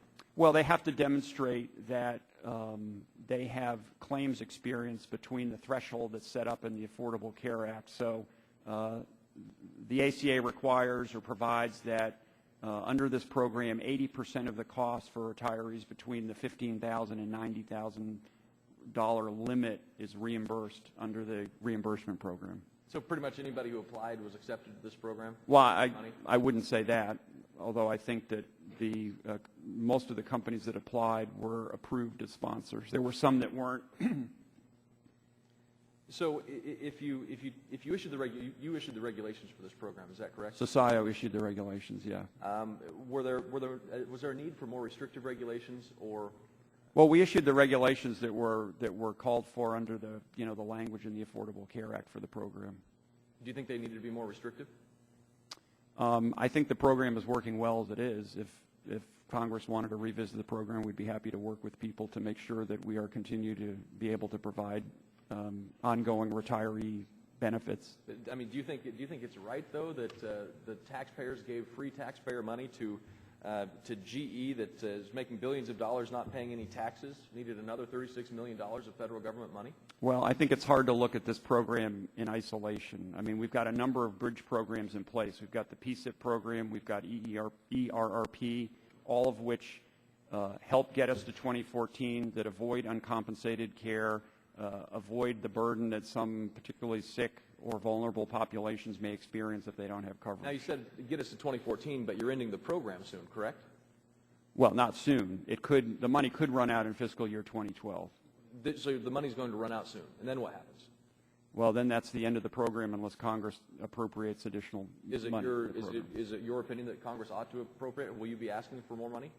We'd be happy to work with Congress, should they choose to look at other options to extend the program. But you think continuing these bailouts is the proper role for the federal government? Well, again, I think we disagree on the bailout terminology, but we think this is a good program. Gentleman's time has expired. Before I go to the next speaker, I just ask unanimous consent to put into the record the ERPP memos that are issued by CISIO on March 2nd and March 31st, our staff memo of March 23rd, the Chief Actuary report of April 22nd, HHS response to the Committee on High-Risk Pools, February 28th, and the New York Times article on GE. No objection. It's agreed upon. And at this point, we recognize the gentlelady, Ms. Myrick, for 5 minutes. Thank you. Excuse me.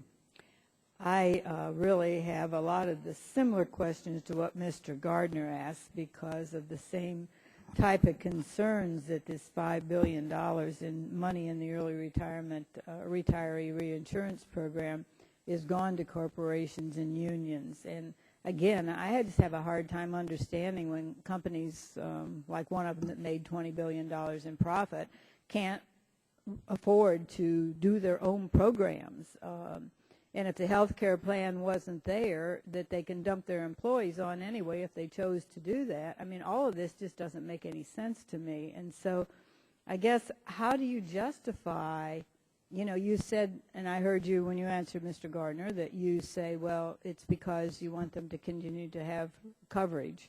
But it really, it just doesn't make any sense that we're using taxpayer money to fund their early retirement programs when they're making huge profits. And he mentioned the United Auto Workers Trust Fund, which you clarified. But they reported assets last year of over $1 billion and only $4.5 million in liabilities. So why was it necessary to give it to them? Well, and as we've, I think, discussed earlier, that history shows that the number of large employers, even that were or are offering retiree benefits, health insurance coverage for their early retirees, has dropped dramatically from, I think, 2/3 to about 1/3. So I don't know whether those companies were profitable or not. I'm sure many of them were, and yet many of them continued to drop their retiree coverage. So this provision of the ACA is a way to ensure, as best we can, that that rate of dropping of retiree coverage does not continue. Well, again, I just go back to the fact that I'm willing to bet the people in my district who our unemployment's 11.1, and they're having a heck of a time making it today, and they're giving their tax money to the federal government, and now that tax money's gone to these corporations to pay for their retirement programs. I don't think they think very highly of that, and it really aggravates me, too, very frankly. Again, as I've said earlier, the benefit of this is for the retirees themselves and to ensure that they have continued coverage. The money can only be used to reduce the costs for the retirees, like coinsurance, or the costs of the company as it relates to the provision of the retiree benefits. But there really weren't any real specific guidelines they had to follow to apply for this program? I mean, pretty much most of them, you said a few of them didn't get it. Well, they had to send in a list of how many people they covered, who the retirees were, so there's documentation certainly that goes along with becoming an approved sponsor in the program. To me, again, this program proves that, the notion that health care reform, the law is going to lower the cost is just preposterous. You take $5 billion to allocate for what I think is a dubious program, because the administration is just anxious to give it away. And it already looks like it won't last until, you said 2012. I thought it was 2014. There are commitments made to like 5,000 entities already. 1.8 billion has been paid out. So how is that $5 billion going to be nearly enough for the corporations and the unions that you're giving it to? Well, at the rate now, it's unlikely that it will last till 2014, certainly. I think we did announce yesterday that we would stop taking new applications for approved sponsors after, I think, at the end of April. So we are going to stop the pipeline, if you will, of eligible companies and state and local governments that can apply. I know you've already talked, I'm sorry I was unable to be here earlier, I was in another hearing, about the high-risk pools, but I did have a question particularly relating to North Carolina because they've had a functional high-risk insurance pool in operation prior to the passage of the health reform law. And when the new law went into effect, they were required to set up a new pool alongside the state pool they already have, which was functioning. It's very confusing to consumers, but it just seems kind of odd that the federal program would essentially require the operation of these two separate pools. And why couldn't North Carolina have just had the option to take the federal money and expand the pool that was already working, because it has been working for them? Well, there's certainly no requirement that they set up a separate pool. For the states that decline to do so, HHS, through our contractors, operates pools in 23 states and the District of Columbia. And the statutory provisions relating to the federal PSIP are different than the terms that apply under state law for the state high-risk pools. Right. So, for example, there's no waiting period for coverage for a high-cost condition in the federal program. So it really serves as a complement to the existing state programs. And states have been able to leverage off their state pools in terms of advertising and knowledge about this pool as another alternative for individuals to be able to go into if they've been denied coverage for pre-existing conditions. I'm a little confused. What I was told that in North Carolina, a person must go without insurance for 6 months before he's eligible for federal coverage. Correct. But the state pool doesn't have this requirement. Right. So it is a little confusing because they sound the same, but they're different requirements. For the federal pool, you are not eligible if you have had insurance for the preceding 6 months. Typically, in a state pool, there isn't a requirement like that, but there are often requirements that when you come into the pool, that you may have coverage for your pre-existing condition excluded, or there's a, quote, waiting period for coverage for your condition. So they each have different provisions relating to waiting periods and insurance coverage. Yeah, I know. Mr. Chairman, Thank the gentlelady's time has expired. I move to strike the last word. The gentlelady is recognized. Thank you. I think that my colleague from North Carolina is onto something, and maybe we can work to figure this out. Here's the problem: is she's absolutely correct, and Mr. Chairman, you're correct, and everybody's correct. These large companies and unions that have very high assets and profits are taking advantage of this program. The problem is there's no legal requirement that these companies offer insurance to their early retirees. And so what's happening is, as the economy went down, people took early retirement, then the companies discontinued their health insurance. And we can't make them offer health insurance. It's a contractual obligation that they have with their employees. So if they don't have that, then they can't make their we can't make them give their early retirees health insurance. So then they won't have health insurance. But I think maybe something we could work on, especially since this program is running out of money, is maybe we could find some other way to incentivize employers giving health insurance to their early retirees that doesn't consist of just simply subsidizing it. I mean, short of that, what we would have to do is we would have to pass some kind of legal requirement that they offer insurance to early retirees, and I don't think that's going to be acceptable to Republicans or most Democrats. I'm just brainstorming because I think we could probably modify the program so that we wouldn't just be paying out the money, but maybe some kind of incentive. Well, I'd love to work on I'm very glad that the gentlelady, the ranking member, is also outraged, as we are, that taxpayers' money are being spent on large corporations who are very profitable, who... you don't need to characterize what I did. Well, certainly I can characterize what you just said. So I'm glad you agree with us that this is obscene. Let's see. The next, you mentioned before that companies were rejected from the ERRP program. Will you be kind enough to submit this list for us for the record? For applications that weren't accepted? Yeah. I will. Okay. And we're going to Scalise, the gentleman from Louisiana. Is recognized for 5 minutes. Thank the chairman for yielding, and thank the gentleman, Mr. Larson, for coming before us to testify.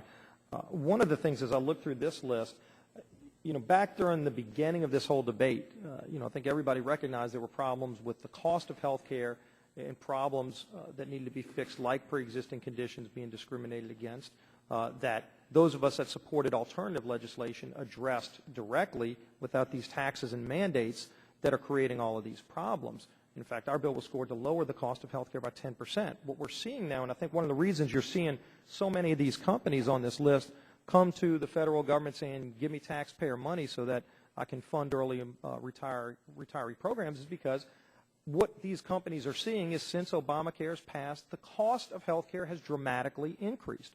It's something we've seen. There's a consolidation in the industry. We've already seen a number of other problems from it. But you yourself just testified earlier that some of these companies that got millions of dollars, tens of millions of dollars in some cases, could have just been giving early retirement to their employees that otherwise would have been still working for the company, but because of the high cost of health care and the things that they had to do to contract, they pushed some people into early retirement. And I'll ask you to clarify if I'm incorrect, but you did say there's nothing you saw in the reports that you got, these requests for these companies. Could they have done that? Could the companies have said, because of the high cost of health care and these new burdens and mandates and taxes because of Obamacare, we're now going to have to squeeze some of our employees out into early retirement? And if they did that and they packaged those employees and put them into early retirement and asked for money from you for this program, they could have gotten the money. Is that correct? What I said was that we didn't evaluate as part of the process. So they could have done that. Is that correct? Or did you prohibit them from doing that? We didn't evaluate the process by which they have an early retiree program. If they did that, what I just said, if they consolidated, moved some employees that would today be working, but now were pushed into early retirement because a company couldn't afford the higher cost of health care because of Obamacare, and then they pushed them and sought federal taxpayer money for the EERP program, they could have gotten it. And some probably did, right? Well, I don't know. I mean, if it costs money to provide them health insurance as an employee, it's going to cost money to provide them early retiree. But you didn't even ask that question. When they asked for the money, if they did what I just categorized, they could have gotten the money, and you'd have no way of knowing that. Is that correct? If I'm understanding what you're saying, we didn't evaluate the process by which they ended up with an... That's exactly right. So basically, if a company said, because of the higher cost of health care due to Obamacare, we've got to consolidate. Where I think we part company. Well, but I mean, the marketplace has shown that health care is going up, and in fact, you're seeing a consolidation of health insurance providers. It's been going up. We're saying it happens specifically, but the consolidation that's occurring right now, they'll tell you, is because of Obamacare. And talk to business owners. I mean, maybe you don't ask those questions when you review these forms. I talk to businesses every day. Small businesses will tell you, medium-sized and even large companies will tell you that the mandates and new taxes from Obamacare is one of the things that's pushing them to have to cut costs in other ways, including pushing people into early retirement. And so when I look at this list, first of all, the largest, unless you've got somebody higher, the largest recipient was $206 million to the United Auto Workers Trust Fund. Was there anybody that got more than that? Well, collectively, state and local government was the largest recipient. Oh, right. I mean, you bailed out the state of California to the tune of $57 million. You bailed out the state of New York for $47 million. You talked earlier in your testimony that you categorize this as a successful program. I mean, the program's going bankrupt because you're giving away so much money to bail out states and unions. I mean, did you really think it was going to be hard to give that money away? I mean, how is that a successful program when companies who were making big profits and and unions and states took tens and hundreds of millions of dollars from you? How is that successful? The program is not going bankrupt. Congress allocated $5 billion. You said in the press yesterday that you've allocated $1.8 billion already, and that you're going to have to close the enrollment period earlier than expected because you're going to run out of money. Sure, but that's not a bankrupt program. Well, it's a program that's running out of money. Let me ask you this: do you know how much money we spend every day that's borrowed money? I don't know the answer to your question. Okay, 42 cents of every, from the numbers I've seen, 42 cents of every dollar that the federal government spends is borrowed money. And when you look at this program, I don't know if you can appreciate how offended some of us are that you're giving away $57 million to bail out a state like California. You're giving away $206 million to bail out the United Auto Workers Trust Fund. I understand you gave $5 million of taxpayer money to BP. Is that correct? You can't lose sight of the million. Did you give $5 million to BP? If it's on the list, then we did. I mean, my God. You know, you wonder why people are offended by this program when they're seeing all of this money going out the window, money that we don't have, 42 cents of every dollar, and correct me if I'm wrong on that number, but this shows that the program is broken and the law itself has created more problems. We've already seen companies are dumping prescription drug programs because of the taxes in Obamacare, where you increase taxes on them, so people are dumping their prescription drug programs because of the law. And this so again, program we've got a will program help here. them continue that for retirees. That's exactly right. And so now we're seeing that companies are pushing more people into early retirement because of the higher costs due to Obamacare. And now you're giving them taxpayer money, in 42 cents of which of every dollar we don't have. And you know, and maybe you don't understand why that offends some of us, but it's very offensive. The gentleman's time has expired. The gentleman from Virginia, Mr. Griffith, is recognized for 5 minutes. I might be the last. I might not. Who knows? But hopefully it is. Let me ask you a question. You were talking earlier, and you said that you can't look at this in an isolated situation, that there are lots of things going on out there. And that was in response to a question related to the money given to GE. Has GE gotten more money from you all under different programs? No. I just meant that we have a number of bridge programs that get us from kind of the broken market that pre-existed healthcare to 2014. This is one of them. PSIP is one of them until we have full reform implemented in 2014. All right. Now, here's my problem with this program, as I've been listening to the testimony here today. It sounds like that as long as you provided employees with retirees with a health insurance plan, you were eligible to get money.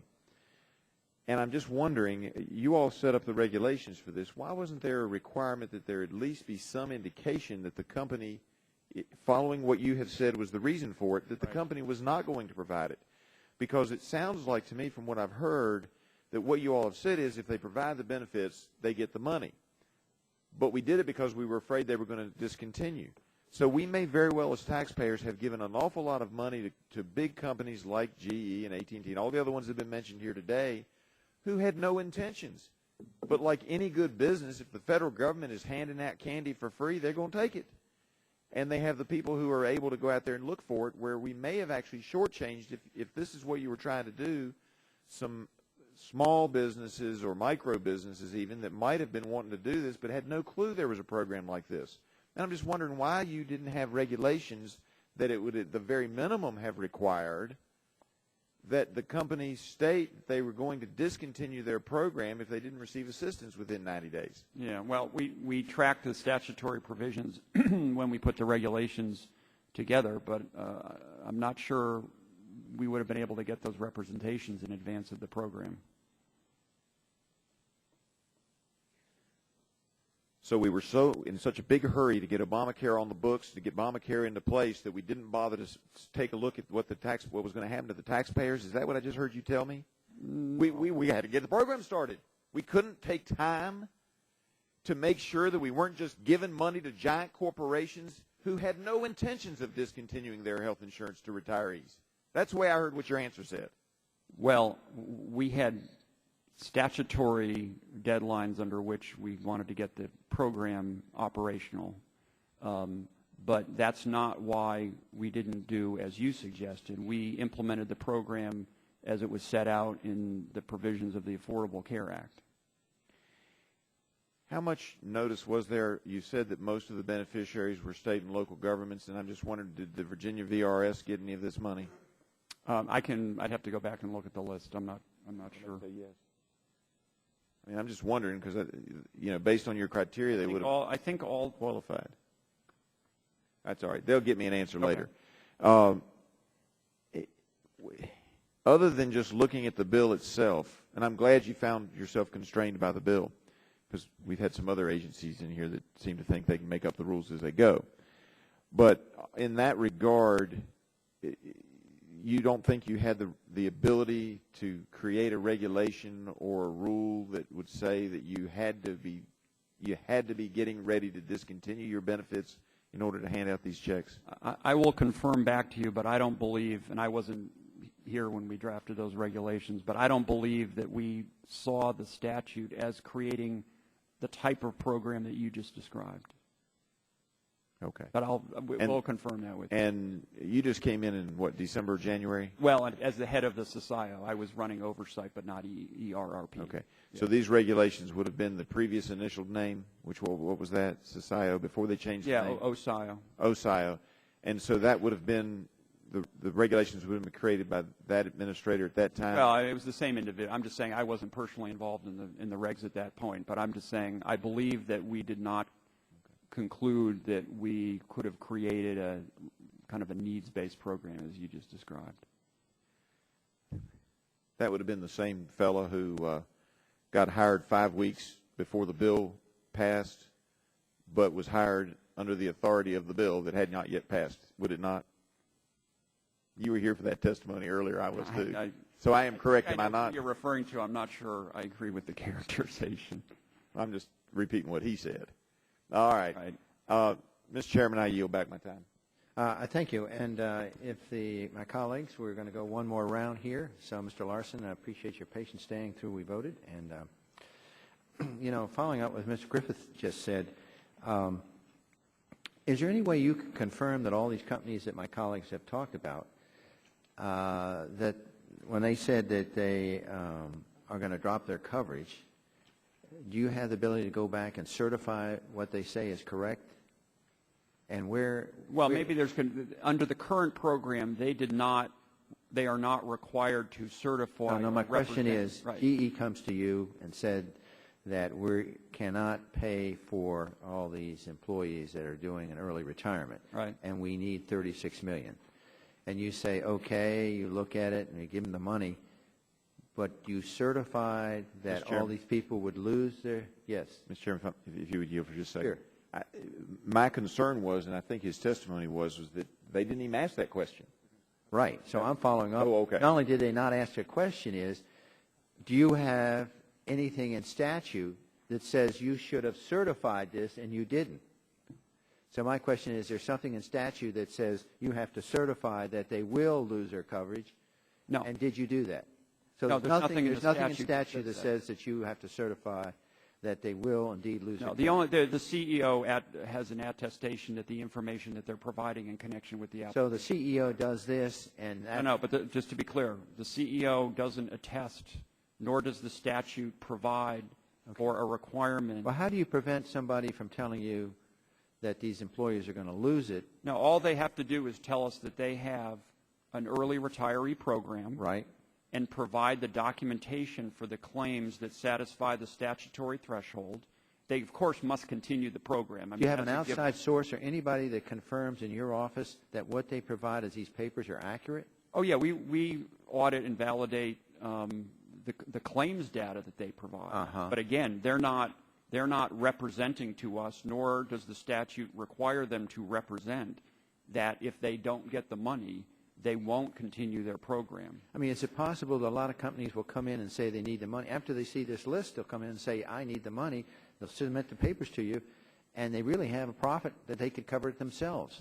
How do you know that they can't cover it themselves is my question. Well, the premise of the program is that the best way to ensure that these programs continue is to provide the assistance that's set out in the program. Because, again, we know that many companies have continued to drop this coverage, probably many that were profitable. Mr. Larson, you told the press yesterday that you're closing enrollment for this program. And you just said it either to Mr. Griffith or Mr. Scalise. Right. You reported that you've already spent $1.8 billion. Is that correct? Right. That's correct. Okay.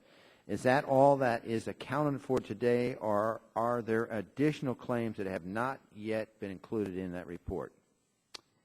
You mean of the $1.8 billion? No. Okay, you've already spent that. Right. But are there other claims out there that have not been included in this report that you're going to approve and are going to make the list longer? Yes or no? Yes. Okay. But may I? Has all the $5 billion of the program already been obligated? No. And how much is left? Well, that's what I'm trying to say. So just approximately. I'm going to tell you. Okay. We've gotten $1.8 billion in paid claims. Right. At any given point, we can tell you what's been paid, and then there are claims being processed that we know about but haven't yet been paid. They have to be verified. And the decision that we made to close, it's not to enrollees, but it's to plan sponsors. So all of the companies that have been approved as plan sponsors, and sponsors just means you're eligible to. Are you going to have enough money? Program. What's that? Are you going to use up all the $5 billion? Oh, I think we will use up to $5 billion. Okay. But I think that'll happen in. How many have not been verified and are waiting? It's a small number. We had 100, 50, 10? It could be. 100. It could be 100. I think it's. Could be 1,000. I don't think it's 1,000. No. How much money is left? Are waiting to be verified? Now, I just want to be clear. When you say waiting to be verified, do you mean claims or applicants? Applicants to me is a company. Claims. Oh, it's not a large amount. Okay. I mean, we can get that to you, but it's not like there's another $1 billion in claims that are out there. We've reported what claims out the door. There's always going to be a small amount of claims that are in progress. You know, you're really in a position of being Santa Claus, you know. And here we are at Easter. So I think a lot of us just find this unbelievable that you can just hand out this kind of money based upon a criteria that's not clear and based upon not certifying except through your staff their word of mouth that they cannot pay these early retirees.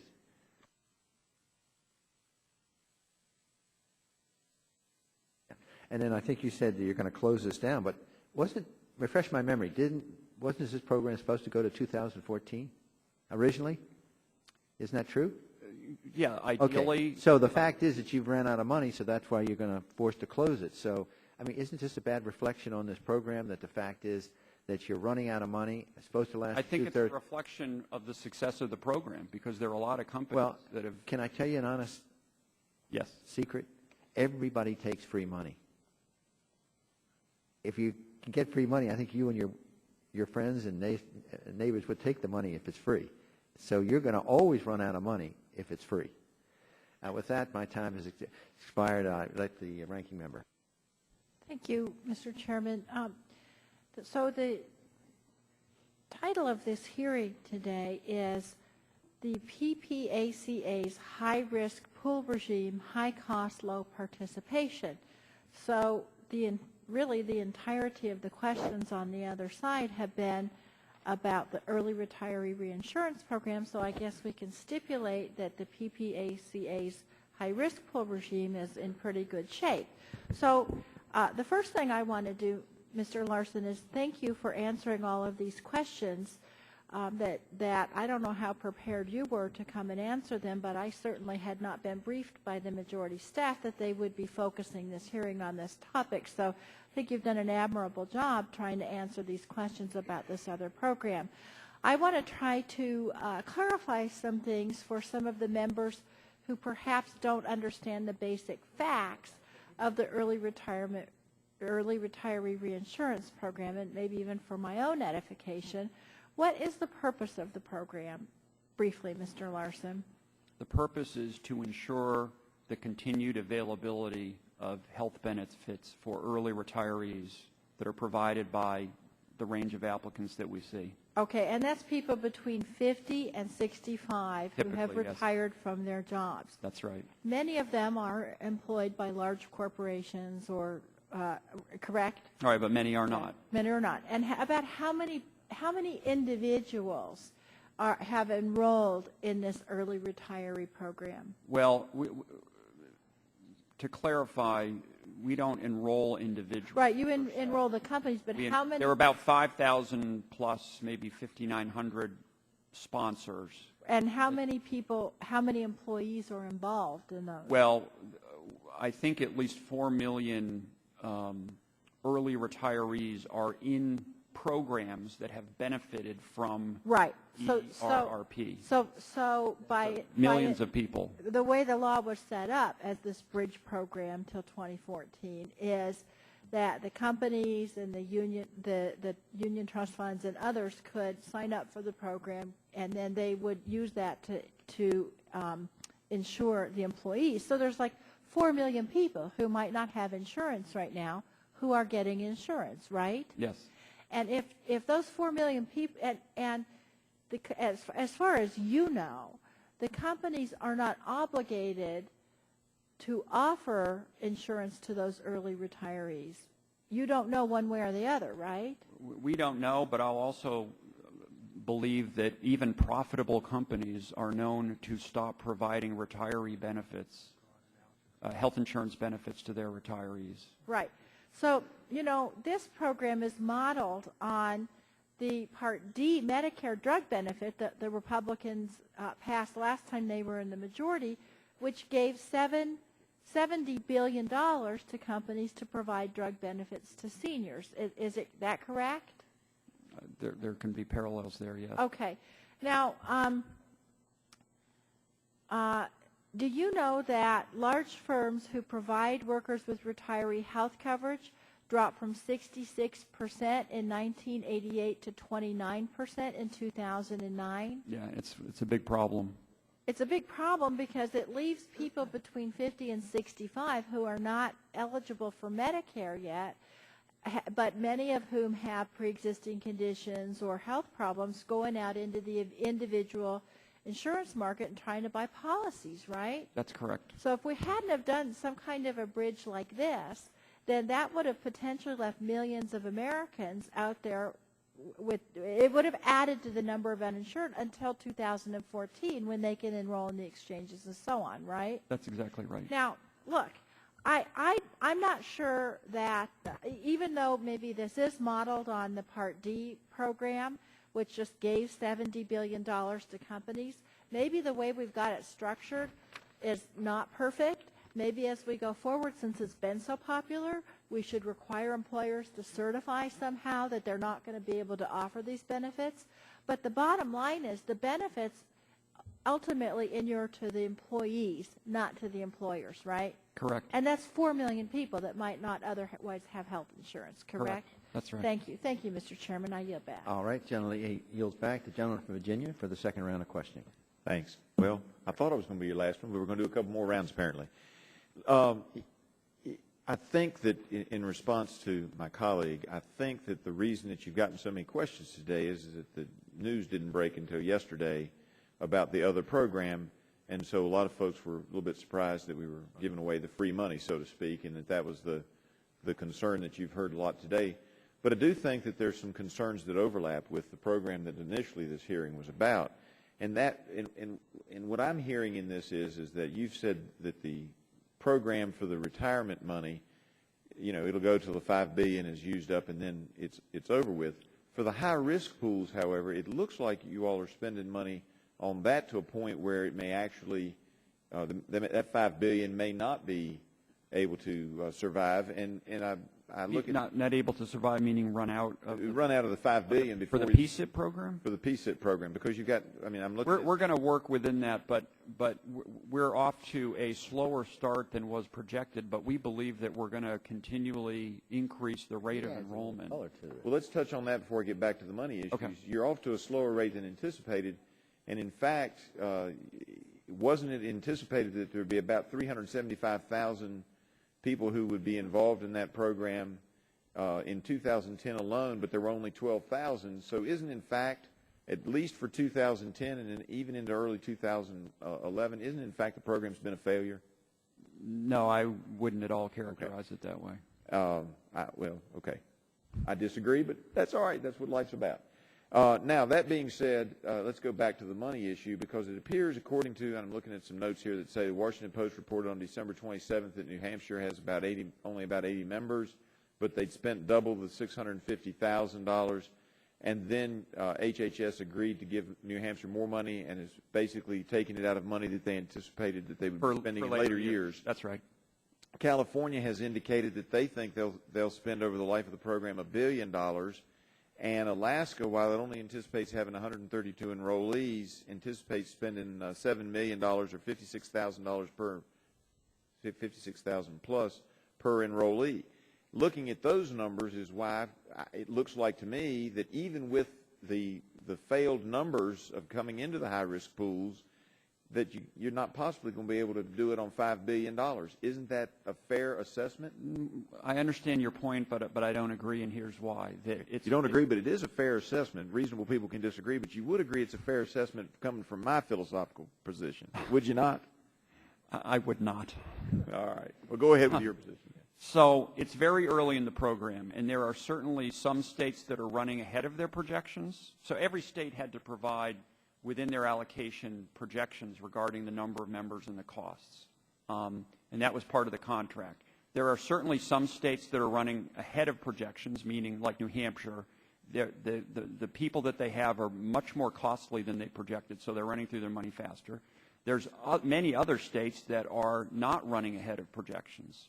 So we will continue to monitor exactly and do with monthly reports that we get from the states each month where they are in terms of their costs and their enrollment, and we will work within the $5 billion appropriation through the cycle that we have. So then doesn't that mean that if you're one of the states that's looking at this thing, that you're much better to spend your money now and get your upfront money, because at some point you're going to have to marshal the funds and not give as much to the states that might come in late? Well, states said? Can't run ahead and spend the money. It's a function of at what rate people come in to the program. Okay. So, If New Hampshire is spending more money than they were allocated in the first year, and you allow them to have more money coming in, and if a few other states start doing that, isn't it possible that if enrollees in a state that's not doing that right now come in late into the process, there may not be money there to take care of them? Isn't that accurate? Not to be argumentative, I suppose it's theoretically possible. There you go. We don't envision that happening, though. Well, yeah, if you envision that happening, you need to put more money in the program. Well, we're limited to the $5 billion. But it is not only theoretical, but based on the early data, it's possible. I don't think it's likely. All right. I yield back my time. Gentleman yields back. I'm going to ask to ask some more questions and certainly give the ranking member if she wants additional questions. She brought up the fact that the hearing was really scheduled dealing with the high-risk pools, and I think it's important also to recognize that we have been asking for all this information on the early retirement reinsurance program. We just got it, and so the breaking news on it, so we thought since you're here, you could accommodate both of them. But I think her point is well taken, that we are also here because of the high-risk pool. So I have a few questions for you before you go. How many people are enrolled in the high-risk pools today? I believe that the number that we posted in March as of February 1st was 12,000 plus, and since that time there have been additional enrollments. Enrollment continues to grow at a pretty fast clip. So, how many people are enrolled solely in the plan that's run by the Health and Human Services? I think it's over 3,000 of the 12,000. Okay. Does HHS publicly disclose the number of individuals enrolled in each state's high-risk pool? Yes. Do you publish that? Yeah. Okay, and it's easy to get access to go to each state and find I'll out? confirm, but I believe that we do. So I could find in the state of Florida. Yes, actually, I'm sorry. Of course we do, yeah. We do. In the posting that we put up in November and the posting that we put up in March for February, it lists the state enrollments, and then it lists the number for the federal PSIP enrollment. So you can go back and you can see what's happening in each state. And towards that end, will HHS please submit a detailed breakdown of the number of individuals currently enrolled in each state pool and the federal high-risk pool for the record? We can, but I'm pretty sure that's what's posted on the website. Okay. If the chairman will yield, I'd be glad to. healthcare.gov, I've got the listing right here, and All right. ask unanimous consent to put it in the record. Yeah. By so ordered. Now, we've been talking on this side, obviously, and you've admitted it, that you're going to run out of funds dealing with the early retirement insurance program. Isn't that correct? It's likely at the pace that we're going. And in fact, you indicate you're going to shut down the program. No, just to be clear, we will. I mean, if you run out of money, you're going to shut down the program. Well, just if I can clarify, we announced that we would stop taking new applications for new sponsors. Which is an indication you're slowing down or stopping the program. But for existing sponsors, we will continue to process claims until the $5 billion appropriation, until it runs out. Okay, dealing with the high-risk pool program, you have about $5 billion in funding. Is that correct? Correct. Okay. To date, how much funding has been spent of this $5 billion? I think that was the number that we were discussing earlier, which the 33 million and roughly 25 million minus the startup costs. So it's in the $60 million range total. Is it safe to say that this program is going to run out of money before 2014? I don't think so. I don't think so. But you're not sure? Well, I don't think we're going to run out of money.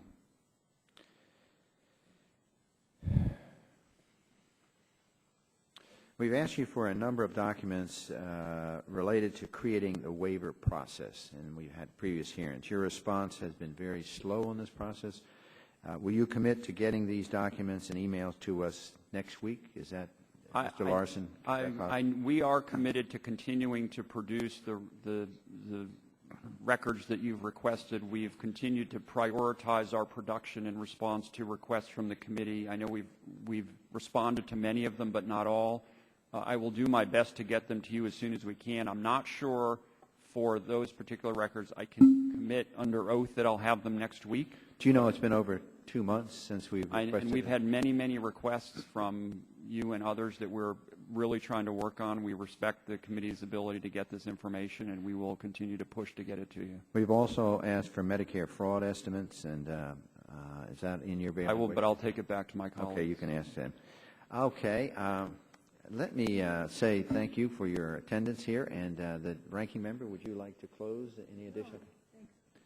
Okay. We appreciate, again, your forbearance here as we went through our voting process, and again, it's very helpful for us to have you here and to answer your questions. And so with that, no further, the subcommittee is adjourned. Thank you.